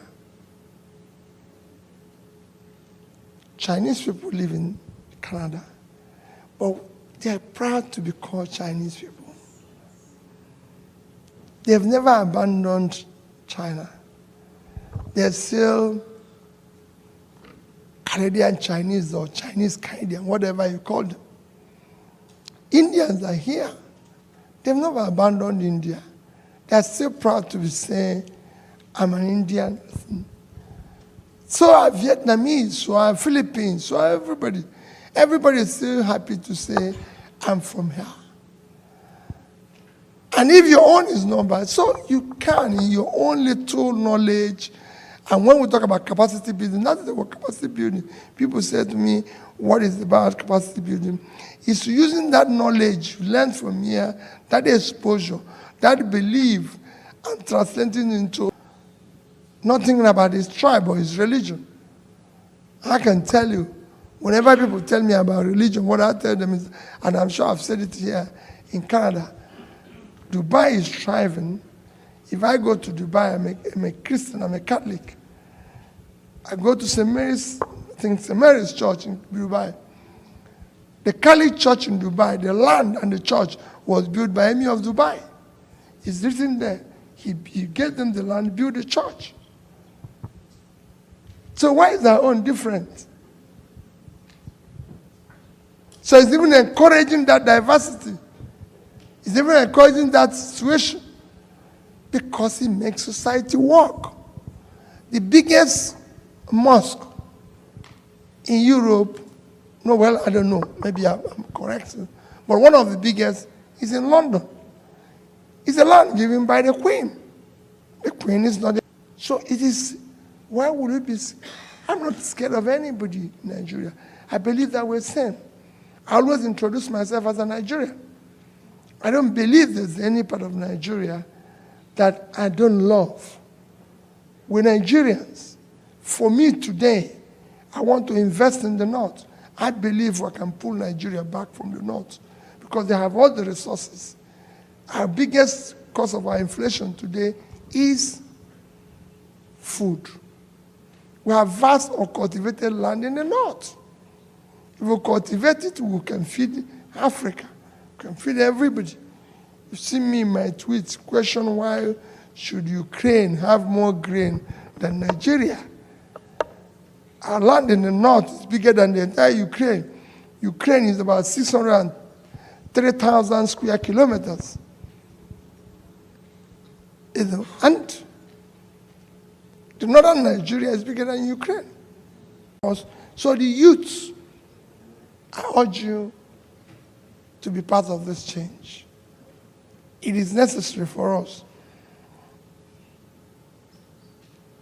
Well, what do you advise? Don't worry.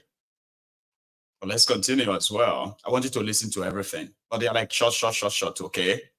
And mind you, have you liked this broadcast yet? Like, have you liked it? Like, go under the video and just. Now, if you haven't, please do, right? So let's get through to it. Here. Labour Party agents were not in all the booths. They are talking about the Labour Party not having agents in all over the place. And what did he learn about that? He has this to say. Labour Party agents were not in all the booths. I agree with you because we started, you know how we started and everything. There's so many lessons we learned. Somebody asked about lessons we're going to correct in the future. I won't stay here to tell you those lessons. Whether we are going to collaborate with people, you know, if the need be, yes, of course. People, collaboration, I'm collaborating with you people. You are actually the biggest collaboration we need to be able to dismantle what I'm talking about. We're going to work with everybody who thinks the same way we think, who wants to do the same thing we're doing. Our collaboration will not be based on transaction. It will be based on transformation. People. Okay, that's some wordplay. Transaction to transformation, not transaction, but transformation. Here is another part before the next one. External influence. I don't need to lobby anybody. I can tell you that I went to several meetings outside Nigeria. Do Americans come to Nigeria when they are running an election? No. Do Canadians come to Nigeria? I will not go to any country. I'm a Nigerian, and I'm running to serve Nigeria. Why will I go and lobby anybody? I'm one person who says, if I'm in office, we will stop foreign aid, because we don't need it. God gave us everything. We don't need to waste anybody's time. I said it today when I was in City Council. Nigeria have everything it needs to be a super country. God gave us everything. I don't need to go and lobby anybody. We just need to fold our sleeves and walk. It's as simple as ABC.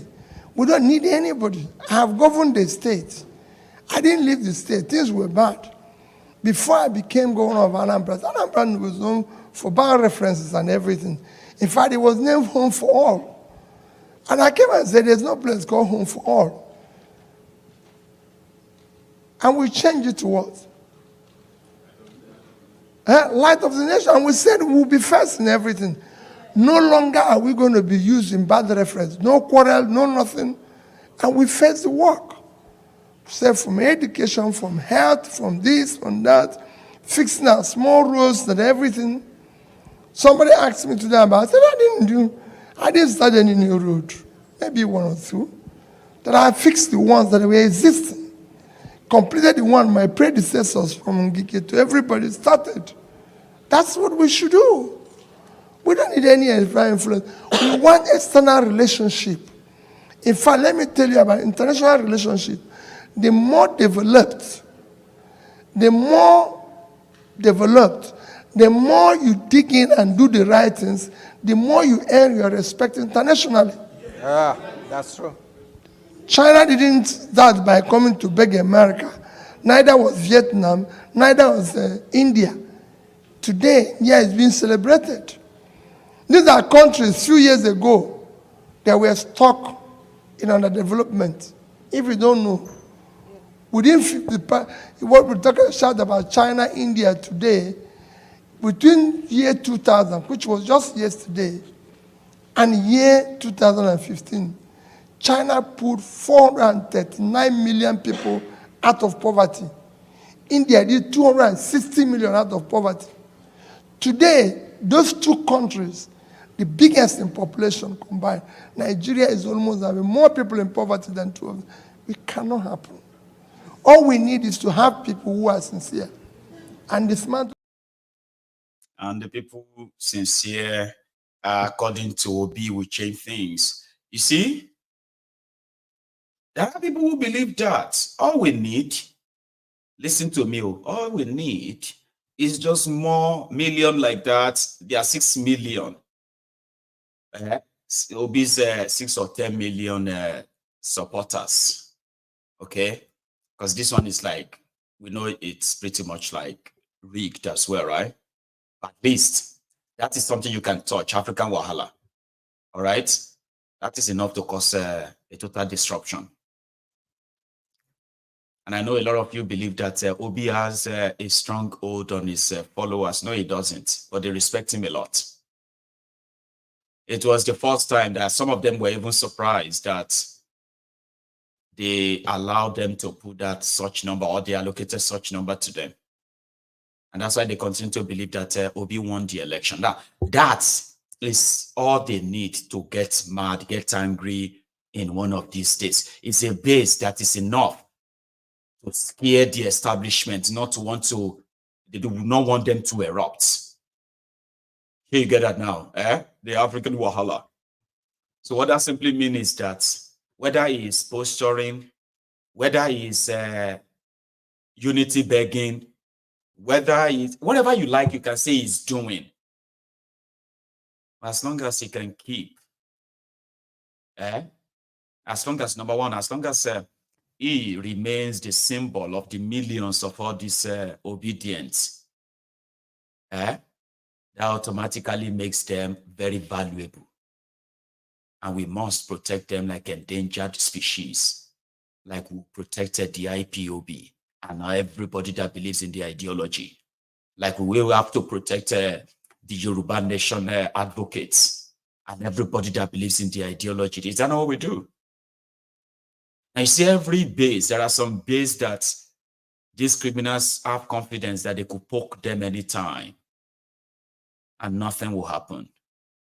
So far, so good. They've poked so many camps, and a lot of us are just waiting for the implosion. Is that not so? Huh? You know that we all need to be united on something because we all have something in common, and that is we have the criminals who have sworn to keep us enslaved, oppressed this way because they believe there's nothing we can do. Now, when you have an active base like that, active base like the obedient, so I would just kind of silently pray for them to get so mad and angry and arrest the guy.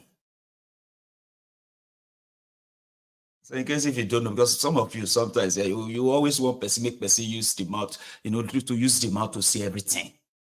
When I tell you, leave them, don't target them, don't let anybody use all this Igbophobia flying everywhere that some of you have swallowed, hook, line, and sinker. But you so much respect my face so much that some of you started feeling reformed. Because if you are to be allowed to say your mind based on all of the aids, divisive rhetoric that they have actually fed a lot of you from all platforms, especially during their charade election, if you are allowed to say your mind about Yoruba, if not for Mayegun, if they allow you to say your mind, that thing they don't feed you about the Igbos, if not for Mayegun, I know a lot of you probably just have that respect that, okay, I won't say anything, Sha. It's because I won't say, I'll just, So the bottom line there is that we want them to get provoked. May they arrest him. Imagine they arrest him, handcuff, like they did to Showore, or like they did to Mazi Nnamdi Kanu, or like they attempted to do to Igbo. Imagine they kind of put handcuffs on Obi and say they are charging him for treason because he's been inciting people. At that point, when Obi did no call to anything, like they have been saying, some of them are already saying it now, that if they burn Tifnubu snuff his coke, may arrest Obi.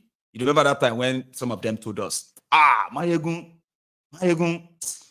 let me tell you something. Boys are ready. This election cannot be rigged. Mayegun, if they rig this election, Nigeria will blow. Obi is winning. If anybody rigging like that. But my people came back here. I'm not mocking you because you know yourself. You said that to me on this platform. Remember? But today, some of you don't want to say much anymore, right?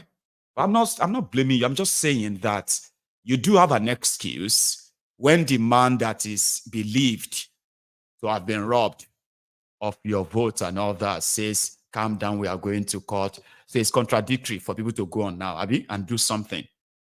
So I want to keep them active. That's why you have to keep the obedient active. You have to help keep them active. Sure you get now. So if for some reason they provoke Tifnumbu and these power-drunk guys in Nigeria, and they say, arrest him, John, nothing will happen because they don't talk and say, may they touch him now, may they arrest him. So that is why you should all know that we all have something in common. The criminals in charge of Nigeria have no tribe. They do not have any ethnic. They do not have any religion. At least if they did, they will have compassion. They will be compassionate towards, if they have tribes, they will be compassionate towards their tribe. If they have any ethnic allegiance, they will be compassionate to their own ethnic people, Abi. Or if they are religious people, they will be compassionate towards those of you who are religious, their religion. For everybody they collect inside Nigeria, even the witches and wizards, they don't spare them. You understand? So we all have one thing in common. Anything that we are robbed that contraption, I will vote for it. And you can call me any name. And that's why I won't use my platform to promote any voice that is looking for their vices, that is looking for their weaknesses, that any voice that think is opinionated about to be an obedient, you will keep it to yourself. Do you understand? Right. Now, second to the last part of this chart, he said, and finally we said, will you keep contesting? Well, I can tell you, I'm not desperate to be president of Nigeria. I'm desperate to see Nigeria work. Because they can work. So, if I find those who can do it the same way, if I find those who can do it, what I can do, what I'll do, of course I will encourage them. I've been part of a system that is working. I've seen systems work. What I want to see is Nigerians who don't. Have you wondered why Nigerians are so religious, yet things are going wrong? It's because they don't believe in God. They actually talk, but they don't believe in it. Because if they do, the story will be different. They will have conscience, they will have compassion, and they will do the right things. But I've seen people do the wrong thing consistently while preaching. So for me, it's not about me. It's about us. How do we get it to go right? It is not very difficult. Nations after nations have done that. Why can't we do the same thing? It's as simple as ABC. Tell me the problem you think is the greatest problem in Nigeria. And I tell you that it can be solved. Because we're not the first people who have solved it. We're not the first people who have victim of criminality. It was all over South, call it America. From Colombia to Mexico to this to Brazil and everything. It's been solved. We're not the first country to be immersed in poverty. It's been solved in other countries. So if they have done it, we're not the first country who did not have power. It's been solved in countries. Then everything. I was just quoting in Tanzania last week. If you follow my tweet, Tanzania last week had to shut down 5 of their facilities because they have overcapacity in electricity production. Tanzania, they shut down five facilities because they have overcapacity. They have more than they need. So what is wrong with us? That in 20, 30 years, we're stuck in one place because the establishment don't want us to go, and they root it in tribe. Is there any tribe that have electricity, my brother? No. Show me where they have 24 electricity, and we'll go there and live. So it's not a tribal thing. Or show me any religion where even a church that electricity is 24 hours in Nigeria, church, and we all go there and worship. It is nonsense. We must dismantle this criminality that is today. And I support that. And, everyone on his way. Because if this establishment of criminality, or, criminal establishments continue to exist, it will continue to hold, it will continue to work against our collective destinies. Remember that. But again, more take it a bit further. They asked him, why is it that those who said that Peter Obi, any small thing they will talk about a number, and then they turn it into Igbo, this, Igbo, that, okay? And they want to make you feel like the Igbo elites, they were the ones pushing Obi to come and be president. That's not real. And it's true that the number one enemies, supposed political enemies, who sees him as a bigger threat, is a guy that a lot of people hold you in high esteem, So when he's among all other Eastern elites, he's given this special treatment, like he's better than them, he's not corrupt, he's this. So they don't like that. You understand? So, and he said why? He said why? Listen. People to tell you, when I became governor,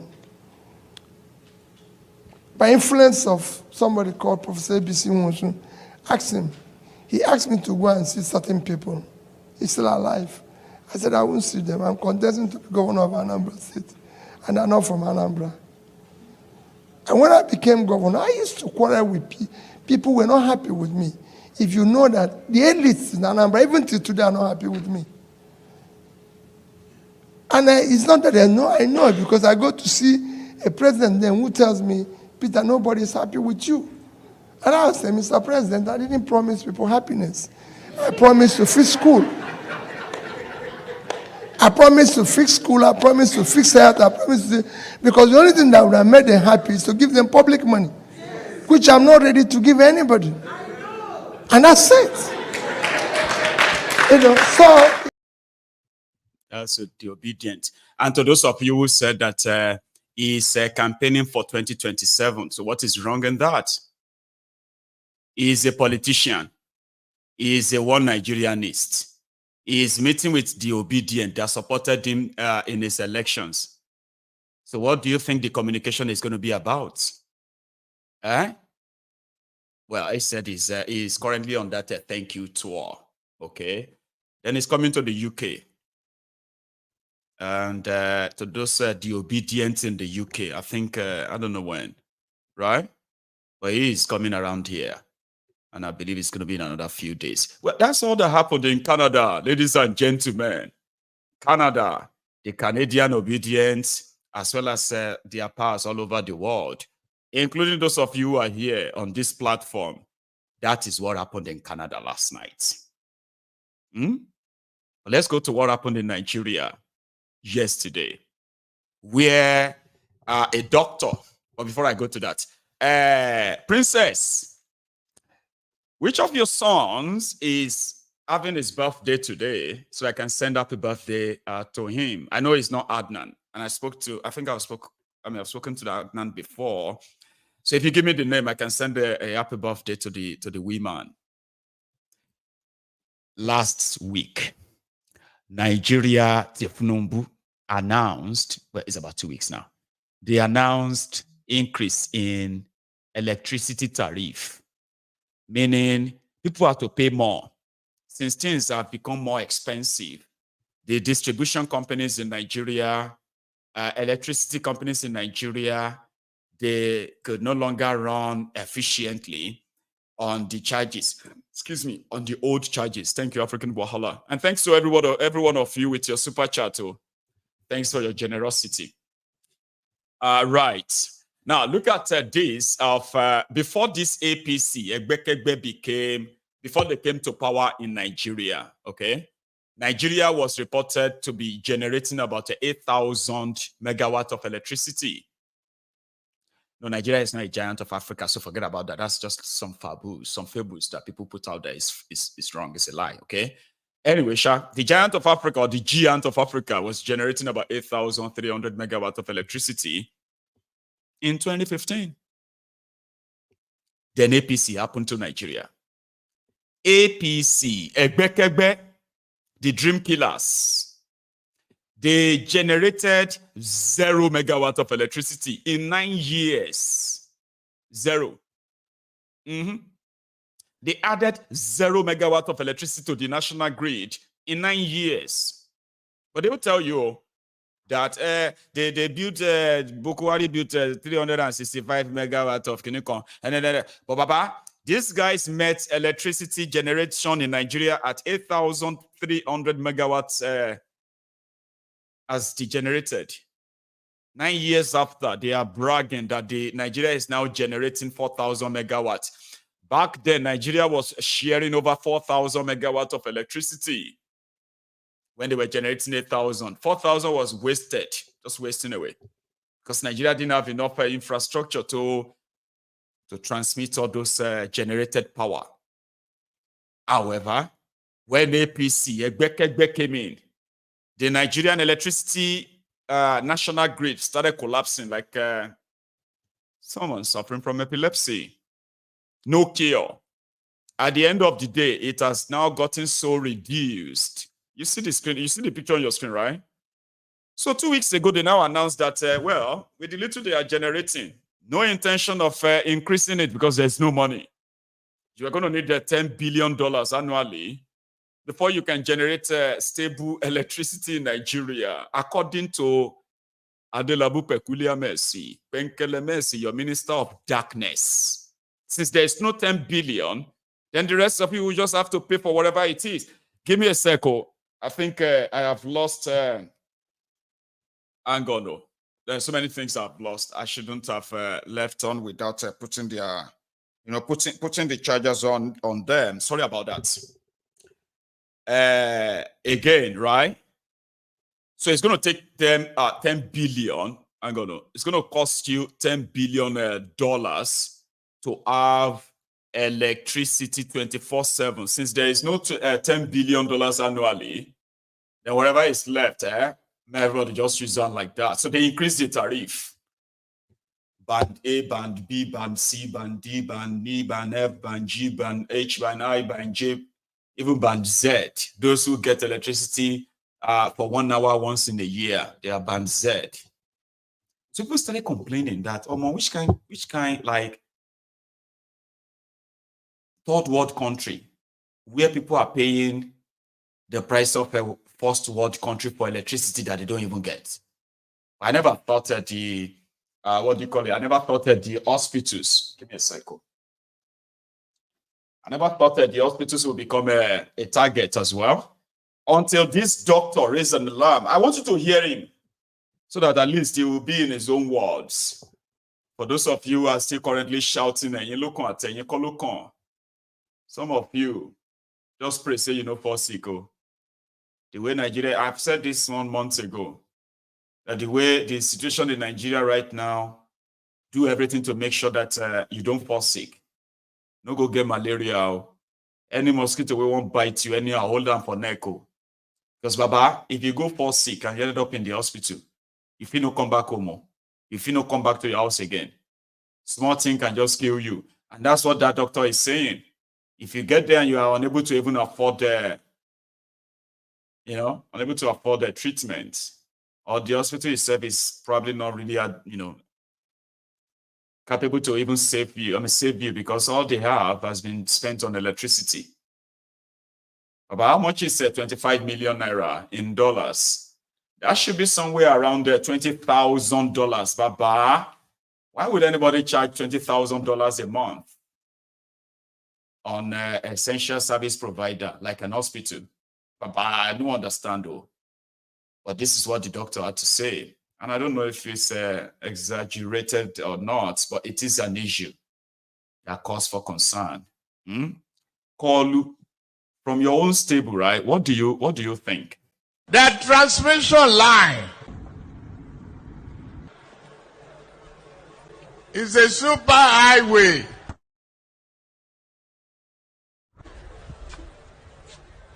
For generated electricity and power. They could not even make a down payment for a roasted corn. That transmission. So there is no electricity. But whatever is left, Kolu, they will squeeze you until you will shududun. We shouldn't say ya kika me shouldn't. Emma shouldn't. But first, listen to this man. An epidemic, I call it right now, is bound to destroy the healthcare system of this country. Come to think about a hospital. PHED sent us a letter stating that by reason of us being in Band A, our monthly power bill is now coming up to 25,300,000 every month. That's crazy. Hospital is not business center. Hospitals are rendering essential services to the society. We're already struggling with the doctors leaving the country. Majority of healthcare system struggling as it were. I don't know where that all come, but I can state here that if nothing is done and done urgently to revisit that decision, I can put it to you that Band A epidemics in the hospitals will turn most hospitals into morgue. It's going to be an epidemic, unfortunately, could have been said to be preventable. So please do explain to me how you think the hospitals are at a greater risk with the issue of Band A, in the manner you say to turn them into morgues. No. See, it's quite clear. Let's take the business dimension, the frustrating dimension of business out of it. Power is the life of healthcare delivery. When the light is in a hospital, patients have a sense of hope of living again. In addition to that, majority of emergency drugs and anesthetic drugs all maintain what they call coaching. Okay. There's a particular temperature, as a matter of fact, most drugs, if I should make it clear here, there's a temperature for these drugs to be. But if this decision is done, as the Business Day newspaper reported that 20% of the hospitals are already shutting down, and this decision again on to strain the hospital the more, it will come to a point where most of these drugs will be in a state, as is already happening. Most time, a diabetic patient will have an insulin given. You won't see any effect. Most probably, the protein content of it has already been denatured because there is no power to preserve them. I witnessed something in the course of my medical engagement where an elderly woman was to be operated. The anesthetist gave propofol, a certain volume, otherwise you make a woman to be able to relax. And the anesthetist asks, "Madam, how are you?" The woman said, "I'm fine." The anesthetist increased the dose to be able to see if this woman should be able to sleep or not. "Mama, how are you?" He said, "I'm fine." Everybody looked at each other. Was it that the woman is alcoholic to have been able to resist such a... The anesthetist increased the dose a little more and said, "Mama, how are you?" The woman said, "I'm fine. Is there any problem?" Everybody said, "Mama, get down. It is time. Let's be able to revisit." Only after evaluation, it was found that even though the drug was original, but not well preserved. That is to say, those that are diabetic in Nigeria currently should brace up, because majority of them that are insulin dependent will see no way to buy the drugs. As a matter of fact, they have to travel miles, maybe to get a hospital that may have a steady light to be sure of what they are taking. It's going to be a disaster. While this Band A is on, teaching hospitals and federal medical centers used to enjoy some relative form of life.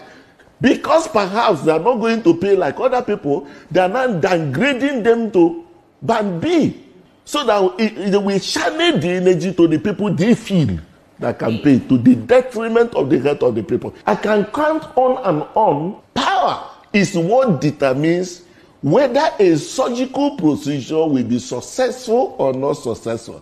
It determines the before and after, the outcome of any surgery. If the instruments are not properly sterilized, it is signing a death sentence for our people.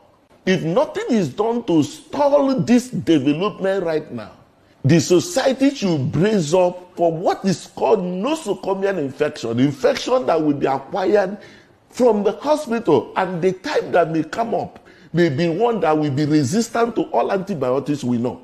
That even when we start getting it right, the worst had already happened. Something has to be done right now to install the possible mutation of those organisms by reason of being allowed in an environment of no power.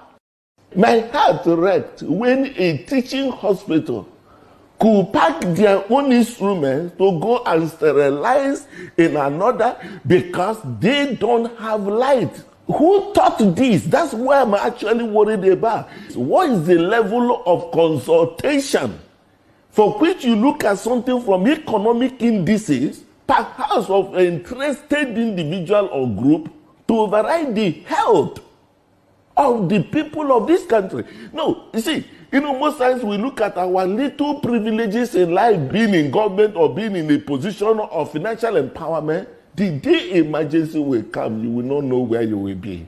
That's why I look at it's a stone thrown into the market, it's gonna hit hard. And it is something preventable as it is now. So aside the hospital or the healthcare delivery system, how does this Band A issue affect other businesses across Nigeria? See, this is beyond business analysis. It is no doubt that such decision will affect the small and medium scale enterprises. Just come to think about this. A hospital with a NEPA or what we call power bill of over 25 million per month, that hospital has to pay the salary of the staff. It has to buy drugs, disposable, that the cost at the moment are triple because of the dollarization of our economy.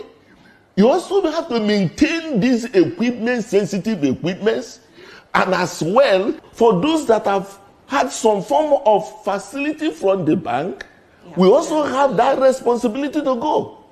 And at the end of the day, this is seen to be a sustainable venture. This is not a job. This is not about money. This is not about profit. This is not about business. If a mechanic has a problem with your car, you look for another spare parts. A lawyer, the worst you can get from any lawyer is to go to jail. But when it has to do with healthcare, come on. If anything goes wrong, you're endangering the family, you're endangering the society in general by the value of that individual. That's why I'm making a passionate appeal to Mr. President, to the Honorable Minister of Power, executives of Jinkos and Discos, and even the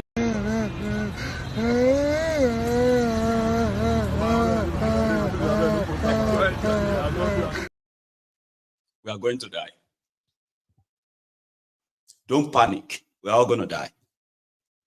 You know something is this, the ripple effects of this whole thing at the end of the day, like I promised, like I said earlier, don't fall sick. Even with your money, we're going to die.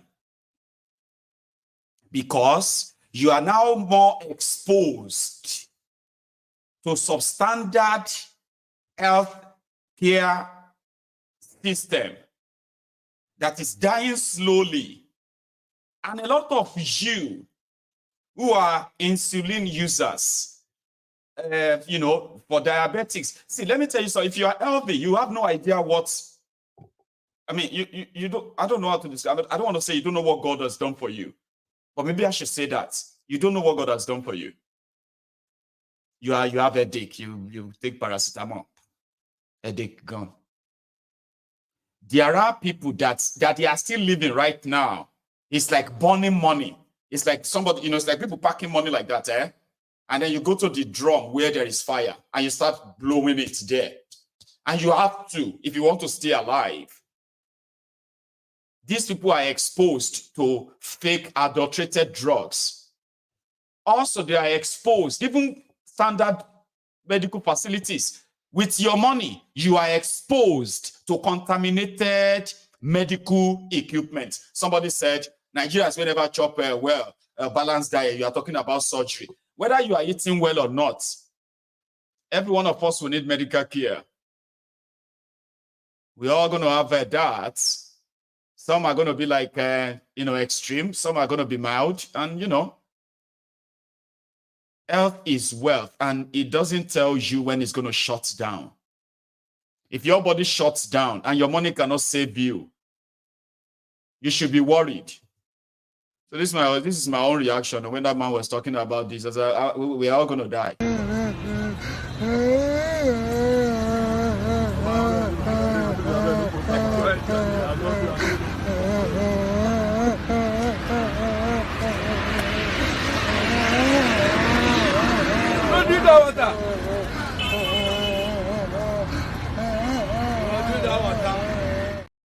That's the feeling.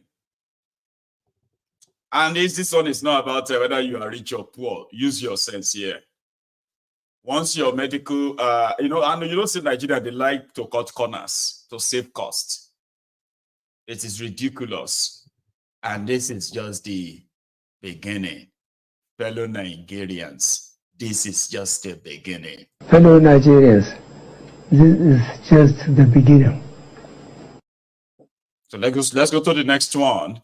This is the governor of Bokwari State in Katsina.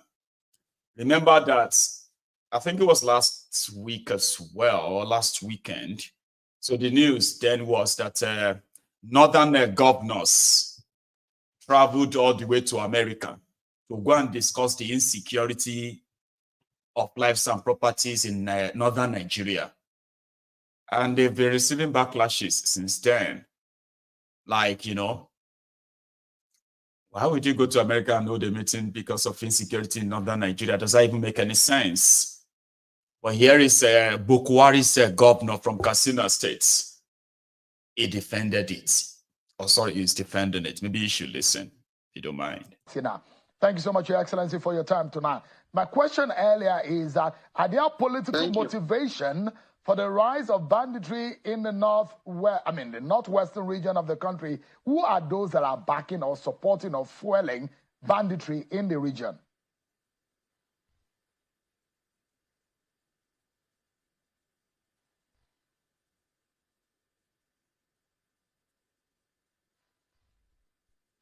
Your Excellency, can you hear me? Yes, please, can you repeat yourself? All right, so I'm saying, my question is, who are there those who are backing and politically motivating banditry in the northwestern region? Thank you very much. There are so many insinuations as to what causes the banditry in our region, but to me, and to my understanding and from the little knowledge I have, being the governor of the state for almost a year now, I understand that the issue of the hypothesis behind political motives about banditry is not true. I think purely what causes banditry in our place, the root cause of it was injustice. There were a lot of injustices that were done on the planet, which causes this problem to spring over time. This thing has been with us for a very long time, and it has started small, and it has grown big now. And then there are some collaborators from the houses who are staying within the towns, who are serving as the providers of logistics to those bandits. But the issue of the hypothesis behind there is some foreigners involved, there are some people from the foreign land that are coming to inflict this thing on our people is purely a political statement by some people who just want to use that as a political goal to them. In the issue of security, then secondly, what also causes the recruitment under the logistic services for the bandit was as a result of poverty. Because surprisingly, with 2,000, 5,500 naira, you can be able to convince some of the youth to join into this exercise, which brings about money. And now it has turned out to be a business venture for the criminals, and the business venture for also some people who are in government, and some people who are in the security outfit, and some people who are being responsible for day-to-day activities of their people. Because these are so many reasons why that this banditry were unable to bring an end to it.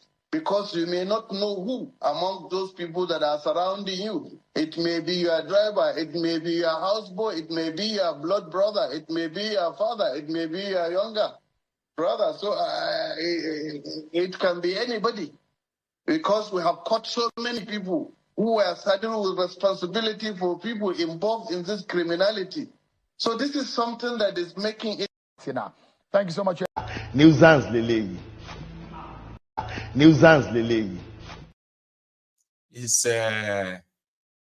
Is God not wonderful? That terrorist called governor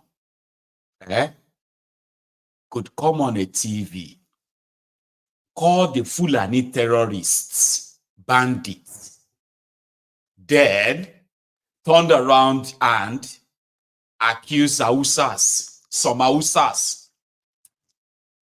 Some Hausas are also helping them. Helping who? Fulani terrorists, but he called them bandits. That madman said the reason for the increase in terrorism in the Northwest, Northeast, and the entire Nigeria is because of injustice. That is, the reason why the Fulani are terrorizing us is because of injustice. So they call them bandits. They don't want to call them Fulani terrorists because the person talking there is a Fulani. Okay? So, and this terrorism, the guy is building excuses for the terrorists, okay, by pointing fingers everywhere, but themselves, they are the real sponsor for the year. So he said it's injustice. The Igbos, like every one of us outside the Fulanis, we are all victims of injustice. Baba, we no carry gun, they kill people, okay? Eh? He said it is because of poverty. Is there any part of Nigeria today that is not witnessing poverty? So the Fulanis, their own way of fighting poverty is to start killing us and kidnapping us for ransom because of poverty. The reasons why the Fulani and the Fulani terrorists and their sponsor, the reason why they are kidnapping us for money and killing some of us is because of injustice. And that's what they do all the time. They tell you, listen, what happened is that, you see, there are so many long-time injustice against the Fulanis. There are so many long-time poverty with the Fulanis. And that is why they are doing all of this. How come the Ogoni people are not killing us all over Nigeria now? How about the Jaw people, the Yoruba people, the people of from that same Niger Delta that is laying the golden goose, laying the golden egg, that is feeding these criminals? How come the Jaws are not coming around to kidnap all of us? Because at least they get the crude oil, but they know they smell them or taste them. How come that the Middle Belt towns, how come they did not form their own militia and start kidnapping and killing all of us all over Nigeria?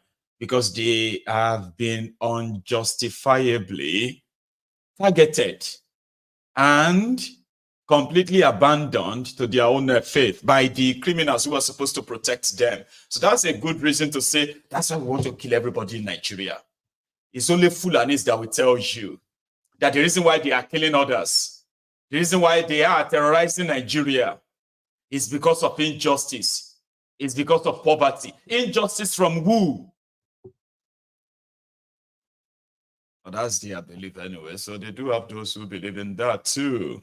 It's unfortunate, but anyway, they went to America because they felt like Nigeria can't really protect them, or Nigeria has no solution. Tinubu has no plan, like Bukwari. So that's why they went to America to go and discuss the insecurity in northern Nigeria. I don't know if they came back with any solution. Those are the clowns in charge of the contraption. And that's why I'm not going to be your fan. If you are one of those who keep shouting, Nigeria will be great, I say, go shit down, Jare, Jerry, I will come, I won't see front. Shit down, Jare. You say, we need to be patriotic. Nigeria will be great. Shoshik will find. We need to see, turn left. Abalai, go right. I'll see front. There's no way it can. When some are doing everything they can to keep it in that bondage. Unfortunately, talking about bondage and people continue to be victims of the criminals who are only more interested in themselves. coastal highway of Debulumai and the matters arising. Let's leave landmark for now. Let's talk to those who are like the real owners, the indigenous people of the place that they have continually taken away from them, and those they want to kick out right now because of their coastal highway. And they know that it's not because of any coastal nonsense, okay? Because if truth should be told, right, it's pure about a land grab. And they know it too. So Debulumayu was putting up a show called the Stakeholders Meeting or something, where he was presenting checks to the supposed people that will be affected, whose property will be affected by their coastal highway. So I love this lady, this Arise lady. Met a few of the families who attended the Humai's charade show. Baba, your coastal road, if they post the picture like the Nigeria here, you better save them because it will always remain in the picture. Do you understand? Baba, I didn't know that Nigeria gets islands. Well, we don't know about that place plenty. When I say Nigeria, I'm talking about using the context of a whole place now, okay? But you see this their coastal road that they said is going to Calabar. Going to the creeks. I'll tell you this one. It is a 740 or so kilometer. You see this one where you hear about Lagos, Now Lagos be the easiest part. Nigeria, this Niger Delta Creek, Omo Island Day. You know what is called island? You see where you see water, body of water, no land. And then you will just see small, shining island on top water. It's called island. There are some smaller islands in that along. Once you begin to pass Ondo, Tifnubu will need to listen to this. Tifnubu will need to construct in some places. They will need to construct, bridge or bridges that will be like as long. You know that third mainland bridge in Lagos. That third mainland bridge built by Babangida in Lagos. See how that is. I think it's a 5 kilometer. How many kilometer? So how many kilometers is third mainland bridge? Help me. Anyway, whatever kilometer it is, there are places where their coastal road is expected to pass that will actually be like third mainland bridge times 3 size of third mainland bridge. They will build a stretch of highway bridge that will be like 3 times the stretch of the third mainland bridge. Do you think Tifnubu has such plan? Okay. Whatever it is, for Lagos part, these people are not happy because they believe this is a scam to take their land. And they are not happy. But it seems that there's nothing they can do. So listen. Alignment. Sir, thank you very much for joining me. What are your thoughts on the new alignment that's been announced? We are not happy with the new alignment. Originally, there is a plan from the Lagos State government. The coastal road has been planned as far back as 2006. So I don't know the reason why should the Federal Ministry of Works now come and have a new alignment in which is going to affect the whole community of Okwaja. Someone from your community mentioned earlier in the stakeholders meeting that the new alignment is also just going to run through several ancestral homes. So can you expatiate on this a bit more? You see, let me tell you one thing. This when we are talking about the coastal alignment, the village has been there for, I can say, from century. And now the village is now going to be furnished with this new alignment, which is not okay for us. We are not happy with it. So what are you expecting the federal government to do now? We want the federal government to maintain the usual place which the Lagos State have already approved for the coastal road. And if the federal government don't do that? They don't do it. We have a new alignment now, which... No, I'm asking, if they don't maintain that original alignment that you want them to maintain, what will your response be if they don't? We don't know what is going to happen when our village is going to be no more existing. Thank you very much for speaking to us. Thank you all very much. So as you can see, there are several people here today who are aggrieved by the decision to change the coastal alignment, but the federal government continues to say that it's in the best interest of Nigeria and they're doing the best that they can. Compensation is expected for people affected even beyond the first 3 kilometers. The compensation that was handed out today is just the first bit of compensation. So it is going to be ongoing. Very soon I'm going to be heading down to communities past Landmark to see if any demolitions may continue to take place today and what's going on, because as we know, this is moving very quickly. Leila, thank you so much for your commitment to this story. It's such an important development. Now, I understand that you had the opportunity, unfortunately, we were technically down at the time, you had the opportunity to ask the minister a question. Can you shed a little bit more light on the interaction that you had with Minister Dave Umahi during the stakeholders Q&A?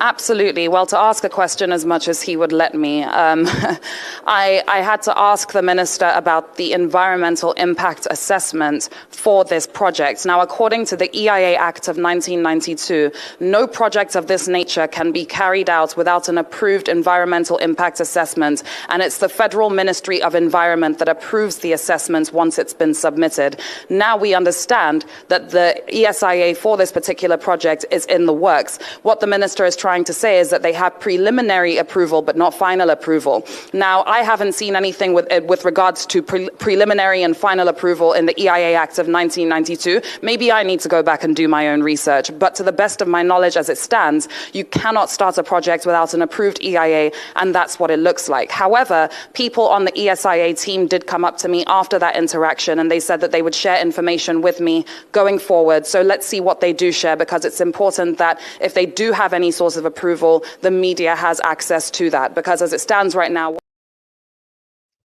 Thank you, Jare Leila.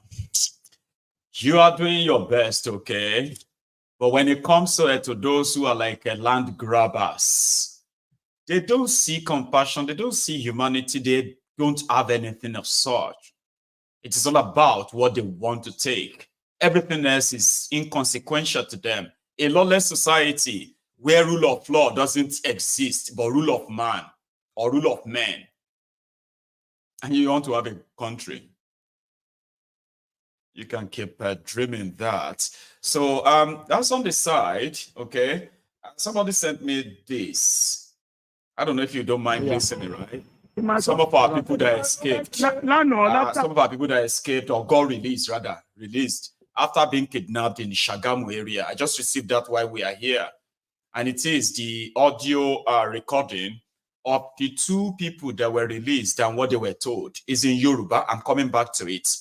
Before we talk about the recent victims of the kidnappings in Shagamu, Osun State, very next to my town, Odogbolu, maybe we should spare a time and sympathize with Shan George, whose 3-point-something million naira has been wiped off our bank accounts. Nigeria is a place where dog eats dog, you know, and here is a victim that probably will never believe she will be a victim. Now she need help. Dan George, she's an actress, by the way. Cecilia Chigozie Okoro, that's the name of the person that has just wiped all the money in my account, 3.6 million into an OP account. I'm begging everybody, please, any bank, OP, I beg, make una help me. I take go beg una. I don't have any kobo anywhere again. What will I eat? I know if you beg, I beg una, I'm gonna help me anybody. EFCC, police, Nigerian police, I beg. I don't know the authorities, Zenith Bank, I'm begging you people, please. This just today, 3rd of May. This today, so 3rd of May 2024. It's not even up to an hour ago from now that I'm doing this video. I beg you people, please help me from OP. Please help me reverse the money, 3.6 million, please. That's everything I have in my whole life. I don't get food for my house to chop now. I beg you people, check my previous posts for the evidence. The phone number of the person I chatted with is a verified WhatsApp number. Please, MTN, all the people involved, EFCC, I beg you guys, I'm on my knees. Please help me, please. Reverse the money, please. I did not authorize it. And that's what Nigeria does to you. It's unfortunate that she has to use the social media to seek help. Because apart from that, she won't get that dime back. And Nigerians who are also like criminally minded, they were already there. Eh? So now only 3.6 million you get for bank. So why are you crying? Are you not an actress? Eh? Go and call this the sugar daddy now to give you the money back. Somebody who is smarter already don't move the money. A criminal enterprise, a contraption that is breeding criminals, a place where people normalize abnormalities. And if you get swindled or cheated, you are not smart. Okay? So for those who have become smart people, criminals, there are also those that will join you and condemn the political criminals, the elite that are looting Nigeria. They will say, why don't you go and face the politician? My friend, leave all these Yahoo boys alone, Jari. Yahoo boys is only trying to get back what they stole from our forefathers. That's what they say. They are forefathers. But now, when dog can't they eat dog now? So Shan George forefathers also enslaved your forefathers. Yeah, it is a place where abnormalities is normalized. And I hope, like African Wahala said, on your former crush, Shan George, I hope she gets all the help that she needs and gets her money back. Okay? And that's an example of what Nigeria is and how it can be and happen to you where you least expect it. Nobody is safe. Nobody. Elite and the rest, nobody is safe. You will end up as a victim if you continue to enable a criminally society thinking you are immune. Nobody is immune from all of this. I think any most Nigeria and Timmy.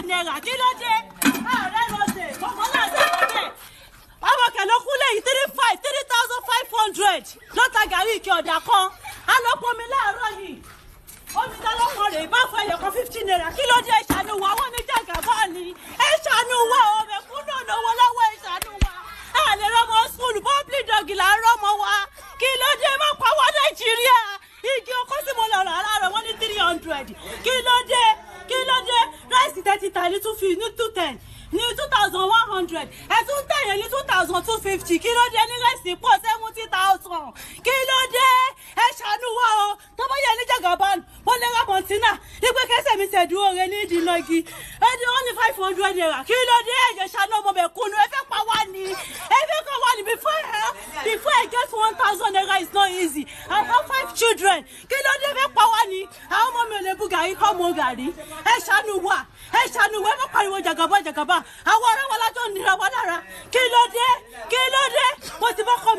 For the past 2 years now. It's kò satisfy mi dédé ó jẹ́ ìbéèrè pé sexy ẹjú wọn náà ṣe máa gbogbo sílẹ̀ ṣàánú wá tí kò bá wọ àwọn olówó wá sọ̀kọ́ lọ́wọ́ àjẹ́ káwọn olówó fi rà kí ló dé àwọn àtàjẹ̀ lówó ńkọ́ kí tó ní 1,000 naira èdè máa ṣe báyìí kí ló dé ẹ̀jẹ̀ ṣàánú wá kẹ́ ká má fara nira wọn lára ká má fara mo sọ ní part iná wọ̀ látàlẹ́ àná títí di àárọ̀ títí di after 5 wọ́n jẹ́ sábà fomi kan fún wa ní 500 naira ní 50 naira kí ló dé. I understand, Jari and Timmy. She's raging because things are becoming too expensive. Now, everybody, they collect as we speak. They are selling the firewood, a bunch of firewood for 500 naira from 300. The pepper she bought, she grinded that with so much money that it's almost like nothing in the bowl. Her husband, well, she says she's left her husband, but what's the point, right? The man is only there, just to knock.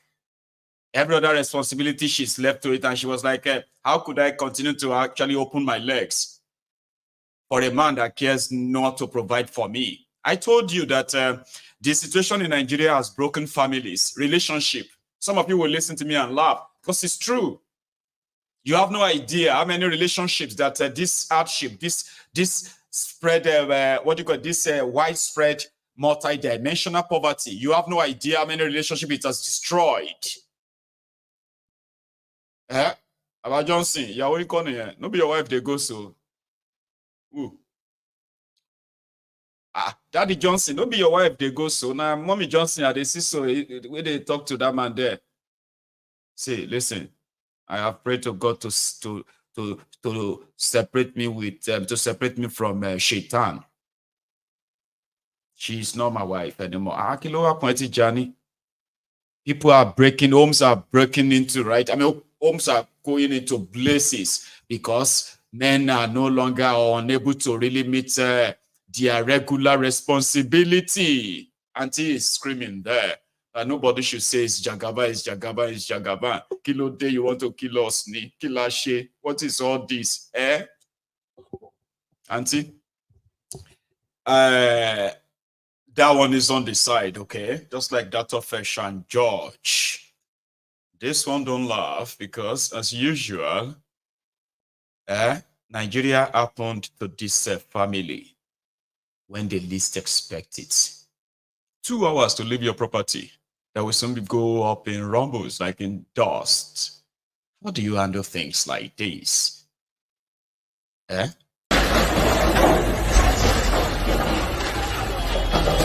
Happening right now at Mende Villa 1. Mende Villa 1. Happening right now. 2 hours to pack out.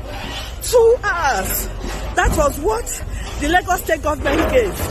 2 hours to pack out. And they are here, they are demolishing. Mende Villa. This is in Maryland. 2 hours, oh. Now they give us to take pack out. 2 hours. This is in Nigeria we are in. No. 2 hours they get to pack out of us. Where do we want to put all these things to? Look, this is our property. Not only us, so many people. The vehicles everywhere. Parking. 2 hours. 2 good hours. Nigeria, my country. People are jagbaing. They said they should not jagba. 2 hours, Lagos State. God God bless you now. God God bless you now. So when you see people leaving Nigeria, a lot of you think it's because they don't love Nigeria, or better still, it is because they are going out there to go and look for greener pasture. Oh, a lot of you are not living in reality. A lot of you are not. The damages done to Nigeria by APC, Egbekegbe, which has touched everyone, is so deep and so huge that people, successful people, they are selling everything they have in Nigeria and they were living. They are living. People who are not trying to go and look for 9 to 5 anywhere. And why? Your investment is not safe. Your life is not safe. Your family is not safe. Nothing is really protected. You are on your own. This hour, you are a landlord. The next one, you are homeless. And it is the real thing. That's how it works. And when it happens to you, you are on your own. So if you have a chance of, and people are now like, oh, I need to go and do something about the future of my children. This is not about, I want to build house, I want to buy cars anymore. So those things will become nothing. They have become nothing now. So people are now more like, how do I secure the future of my children where they can at least exist in a peaceful way? And they will pay anything to do that. Nigeria's loss. They will pay anything to do that. They are paying so much money They are paying so much money on education. All just they want to get out of that place. It's Nigeria loss. So they should continue. So those of you who are abroad, I am talking about those of you who once thought you were going back to that contraption to go and invest. A lot of you are already having second thought now, by the way. I'm not asking you not to go and invest in that place, okay? Just be careful where you put your money. All right? So that you don't end up having to probably pay for something that is going to end up affecting your health. Because you won't be able to handle it. And that's what Nigeria is. That's what those criminals have turned Nigeria into. And as for those ones they've already impoverished, that will likely ever amount to anything. The way these guys have already schemed the entire system. Millions of all those who probably will defend them for destroying people's lives and properties. Majority of them will never amount to anything. They have been reduced to that nothingness. And some of them just probably prefer. What's that? Give me a sec. Olenye, Yaya Bello, Olenye, Yaya Bello, 8.2 billion, you squander RAM, 1.1 billion, just for school fees, God go punish you, Ogun go kill you, Ole Buruku, Ole Werenye, Olenye, Yaya Bello, Olenye, Yaya Bello, Olenye. Let's continue to remind the children. In case if your children come across my video, I want them to be singing Yaya Bello, Olenye, so that when Yaya Bello repackage himself, because that's what they do. Nigeria is a criminal or a crime scene. It's a criminal's den. So it's only criminals that could actually access power majorly in that contraption. Sure, you guys. So you need to play to your children and let your children continue to say Olenye. So don't turn around and begin to say our heroes past. God, our heroes past shall never be in vain. What the hell? Your heroes past are criminals. Have you checked? You don't have any heroes past in that contraption. If you begin to take a look at those they call your heroes, you will realize that they are actually like criminals. And it's because they come from Nigeria. So since criminals are your rulers, okay? So it's probably not a crime to be a criminal in the contraption called Nigeria. So we need to kind of say it to our children so that they don't join and grow up and begin to sing the praise of career criminals, destiny killers, dream killers. That's who your criminal politicians are. Dream killers. So you tell me that those of you who think it's poverty that is making people leave, you are naive. A lot of people want a peaceful existence. Then somebody said, but what is now going to happen if all of us just leave? All of us are never going to leave. Stop making it look like people are always going to be leaving. People are going to leave. People are going to go back. People are going to leave. People are going to go back. All of us can never leave.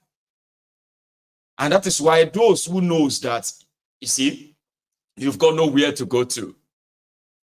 You've got nowhere to jump out to or escape to. So you either put your hands up and wait to be killed or die. Or you roll up your sleeves and say, well, if I'm going to, I don't say they will kill me, no? If malaria don't kill me, you see, this hypertension will kill me because this economy, that one is enough for me to have high blood pressure. And if high blood pressure don't kill me, if it be police bullet, because last, we are all just waiting to be killed anyway. So you that knows that you have nowhere to jump out to, you roll up your sleeves and say, if I go die, I go die. But if I want to die for a reason. Until you all get to that stage where you be like, come on, I don't get anywhere to jackpot to, right? There's no jackpot to anywhere. I've not got anybody that's going to come and become a Jesus Christ for me, lay down their life. And I know that I'm going to be killed anyway, or kidnapped, or anything. So while I'm waiting, I'm not going to just wait and die. I'm going to stand up for something. And that is why we are doing what we are doing. None of us can really stop those who will jackpot because Those who can afford japa will japa. What about those who can't? Do they have to just settle for this? No, they can't. So don't worry yourself about people japa. If you want to japa, japa. If you have any means of japa, japa, because your japa self will be blessing. Do you know that if all of you we don't japa, all of us we don't japa? If we decide that we want to give 1%, I'm sorry, we want to give we want to give maybe 5%. 5% of the money we remit back into Nigeria to subsidize the country. They want to use that to take over the establishment of that contraption and pieces it into pieces. Just 5% of that. Do you know how much is the 5% of what we send to Nigeria? $2.5 billion. Do you know how much that is? A year. Imagine you have an organization that is giving funding to all the groups standing up and resisting these criminals in Nigeria, like a very massive body, where you could just say, oh, revolution now. Take $2 million for all your campaigns, all your advocacy and everything. $2 million. Oh, thank you so much. Oh, Universal Diaspora against the establishment. We can call it that. United Diasporans against criminal politicians in Nigeria. And you say, oh, IPOB. Why IPOB for self-rule? Take $5 million to promote your advocacy. A year will give you $5 million. Yoruba Nation, okay, will give you $5 million for the advocacy of Yoruba Nation. Get lawyers, advert, do everything you have to do and all of that, $5 million. And you look at every other group like that, I say, okay, yeah, we'll give you $20 million. That is what they do in America. And that is why when people put their money where their mouth is, then you have an influence, you have a push, and you can change anything. Imagine if all of us with this diasporas be like that. So if you want to japa, japa, because whether I tell you not to or tell you to, none of it is going to actually change anything. Here you get. So if you want to japa from Nigeria, japa, leave. Because, you know, that means those who are left, they are still in their hundreds of millions. You understand? So if it be that your money, if it be that your thing that you will now make outside, that will help us, we don't usually probably need you physically.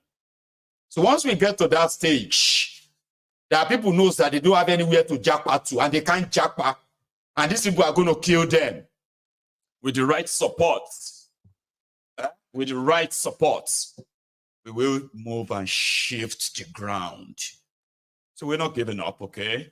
So for those who still have their properties in that contraption, well, you know, say me, sir, I get properties for that place, right? And they have been threatening me. They want to take this, they want to take that. They want to take my land, they want to take this. They are threatening me, they want to kill me, they want to... All this nonsense are happening because you have a lawless country that doesn't believe in any rule of law. And any country where no get rule of law, we are all victims, including those that are misrunning or mismanaging that contraption. Everybody's going to be a victim at the end of the day. So it's either we save ourselves. Say, if you don't kill APC, APC will kill every one of us. And everything that will kill us is what they will do. And that's why you have to do your best as well to bond and not break. Don't hate the obedient. You may not like everything about them. It's okay. It's all right not to like people. At the same time, you have a lot in common. And you have a lot, you have one thing in common as well, which is the establishment want us all dead, gone, never to be a threat. So what would then be our purpose? Is it going to be when you become a victim that you're going to listen to me or listen to yourself? Okay, I'll leave it at that. It's been a long time. I had a 3 straight hours broadcast, so I just did that again tonight. I hope you enjoyed it. Usually we'll take calls. I bet you there are so many of you who prefer me just sit down here and just do my thing. No calls, no calls. And there are also many of you who prefer the calls. But tonight is an exception. No calls, no nothing, but we still had our 3 full hours. Enjoy the rest of your evenings from all over the place that you're watching from. Okay, like my broadcast, subscribe to my channel, and next time when I'm here, that will be the 2 of us. Thank you. And Princess, happy birthday to the young man. Oh, probably I'll call you and say that. Good night, everyone.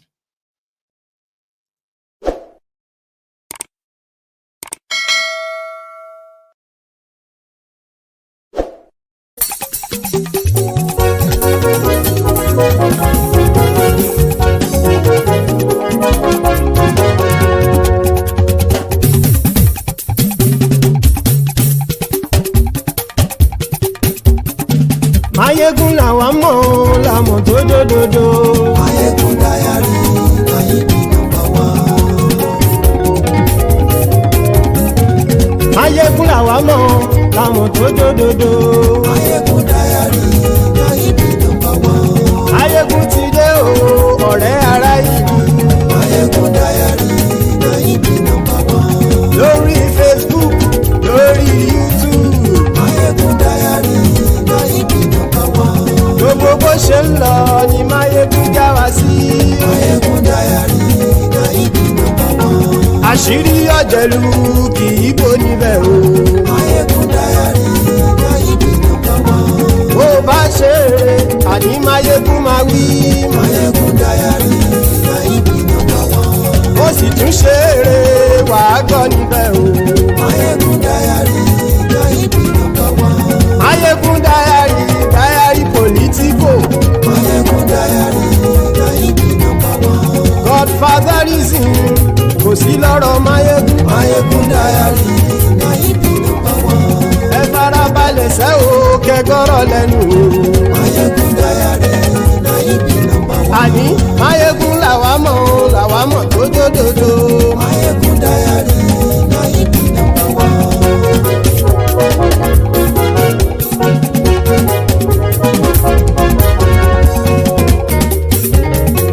Àní ẹ̀sùn ràkì. Máyégún ti dé. Máyégún ti dé. Ọ̀jẹ̀lú ẹ̀sùn ràkì. Máyégún ti dé. Àní ẹ̀sùn ràkì. Máyégún ti dé. Lórí Facebook. Máyégún ti dé. Àní ẹ̀sùn ràkì. Máyégún ti dé. Lórí YouTube. Máyégún ti dé. Àní ẹ̀sùn ràkì. Máyégún ti dé. Bọ́ bàbá gbé wúrẹ́. Máyégún máa wí. Àní ẹ̀sùn ràkì. Máyégún ti dé. Ijó ìgbádìyẹ. Máyégún máa wí. Àní ẹ̀sùn ràkì. Máyégún ti dé. Bí pẹ̀sìdó bá rúfin o. Máyégún máa wí. Àní ẹ̀sùn ràkì. Máyégún ti dé. Bí gómìnà kówó jẹ. Máyégún máa wí. Àní ẹ̀sùn ràkì. Máyégún ti dé.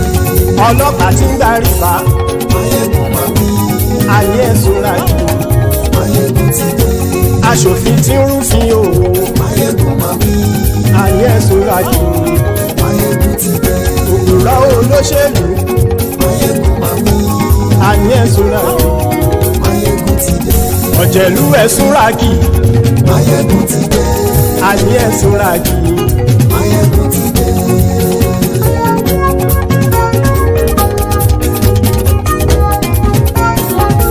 Máyégún ti dé. Gbogbo ọ̀jẹ̀lú ẹ̀sùn ràkì. Máyégún ti dé. Gbogbo ọ̀jẹ̀lú ẹ̀sùn ràkì. Ṣùgbọ́n ní bá ti ṣe èyí tó yẹ kí wọ́n ṣe ọmọ bá dèrò ní fi wọ́n níran o. Máyégún ti dé. Gbogbo ọ̀jẹ̀lú ẹ̀sùn ràkì. Máyégún ti dé. Gbogbo ọ̀jẹ̀lú ẹ̀sùn ràkì. Ṣùgbọ́n ní bá ti ṣe èyí tó yẹ kí wọ́n ṣe ọmọ bá dèrò ní fi wọ́n níran. Wọ́n fowó bẹ́ẹ̀ o Máyégún ó sọ pé wọ́n ò fẹ́ bẹ̀. Wọ́n fowó bẹ́ẹ̀ Máyégún ó sọ pé wọ́n ò fẹ́ bẹ̀. Oníkan ṣáàtì ṣe èyí tó yẹ kí wọ́n ṣe fáwọn ará ìlú tó gbé wọn débẹ̀ o. Máyégún ti dé. Gbogbo ọ̀jẹ̀lú ẹ̀sùn ràkì. Máyégún ti dé. Gbogbo ọ̀jẹ̀lú ẹ̀sùn ràkì. Ṣùgbọ́n ní bá ti ṣe yìí tó yẹ kí wọ́n ṣe ọmọ bá dẹ́rọ̀ ò ní fi wọ́n níran. Kì máa yí ṣe eré ọ̀rọ̀ yìí kì í ṣe ẹ̀fẹ̀. Kì máa yí ṣe eré ọ̀rọ̀ yìí kì í ṣe ẹ̀fẹ̀. Ẹni bá ti lè lẹ́bọ̀ lẹ́rù o ọmọ bá dèrò kàṣà ìtú wọn síta. Máyégún ti dé. Gbogbo ọ̀jẹ̀lú ẹ̀sùn ràkì. Máyégún ti dé. Gbogbo ọ̀jẹ̀lú ẹ̀sùn ràkì. Ṣùgbọ́n ní bá ti ṣe yìí tó yẹ kí wọ́n ṣe ọmọ bá dẹ́rọ̀ ò ní fi wọ́n níran.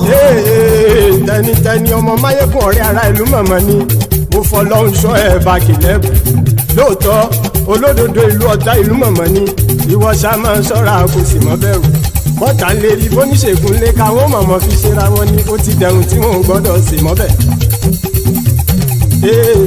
èèpo ọ̀bọ lọmọ bá dérò tàjẹ́ ò gbọ́dọ̀ jẹ́ ó ti dọba lórí àbínú ẹni kò sì mọ́ bùyà àìsíwọ́lu ní ẹnìkẹ́ ìgbódì ẹyin lábàrá o ó kó ẹni tó bá dán o àkàbù máyé ń ti dé gbogbo ọ̀jẹ̀lúwẹ̀ túnra kì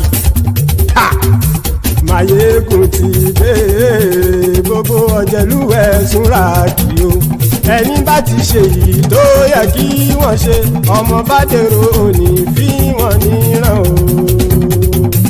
Máyégún ti dé gbogbo ọ̀jẹ̀lúwẹ̀ túnra kì. Máyégún ti dé gbogbo ọ̀jẹ̀lúwẹ̀ túnra kì. Ṣùgbọ́n ní bá ti ṣe yìí tó yẹ kí wọ́n ṣe ọmọ bá dẹ́rọ̀ òní fi wọ́n níran.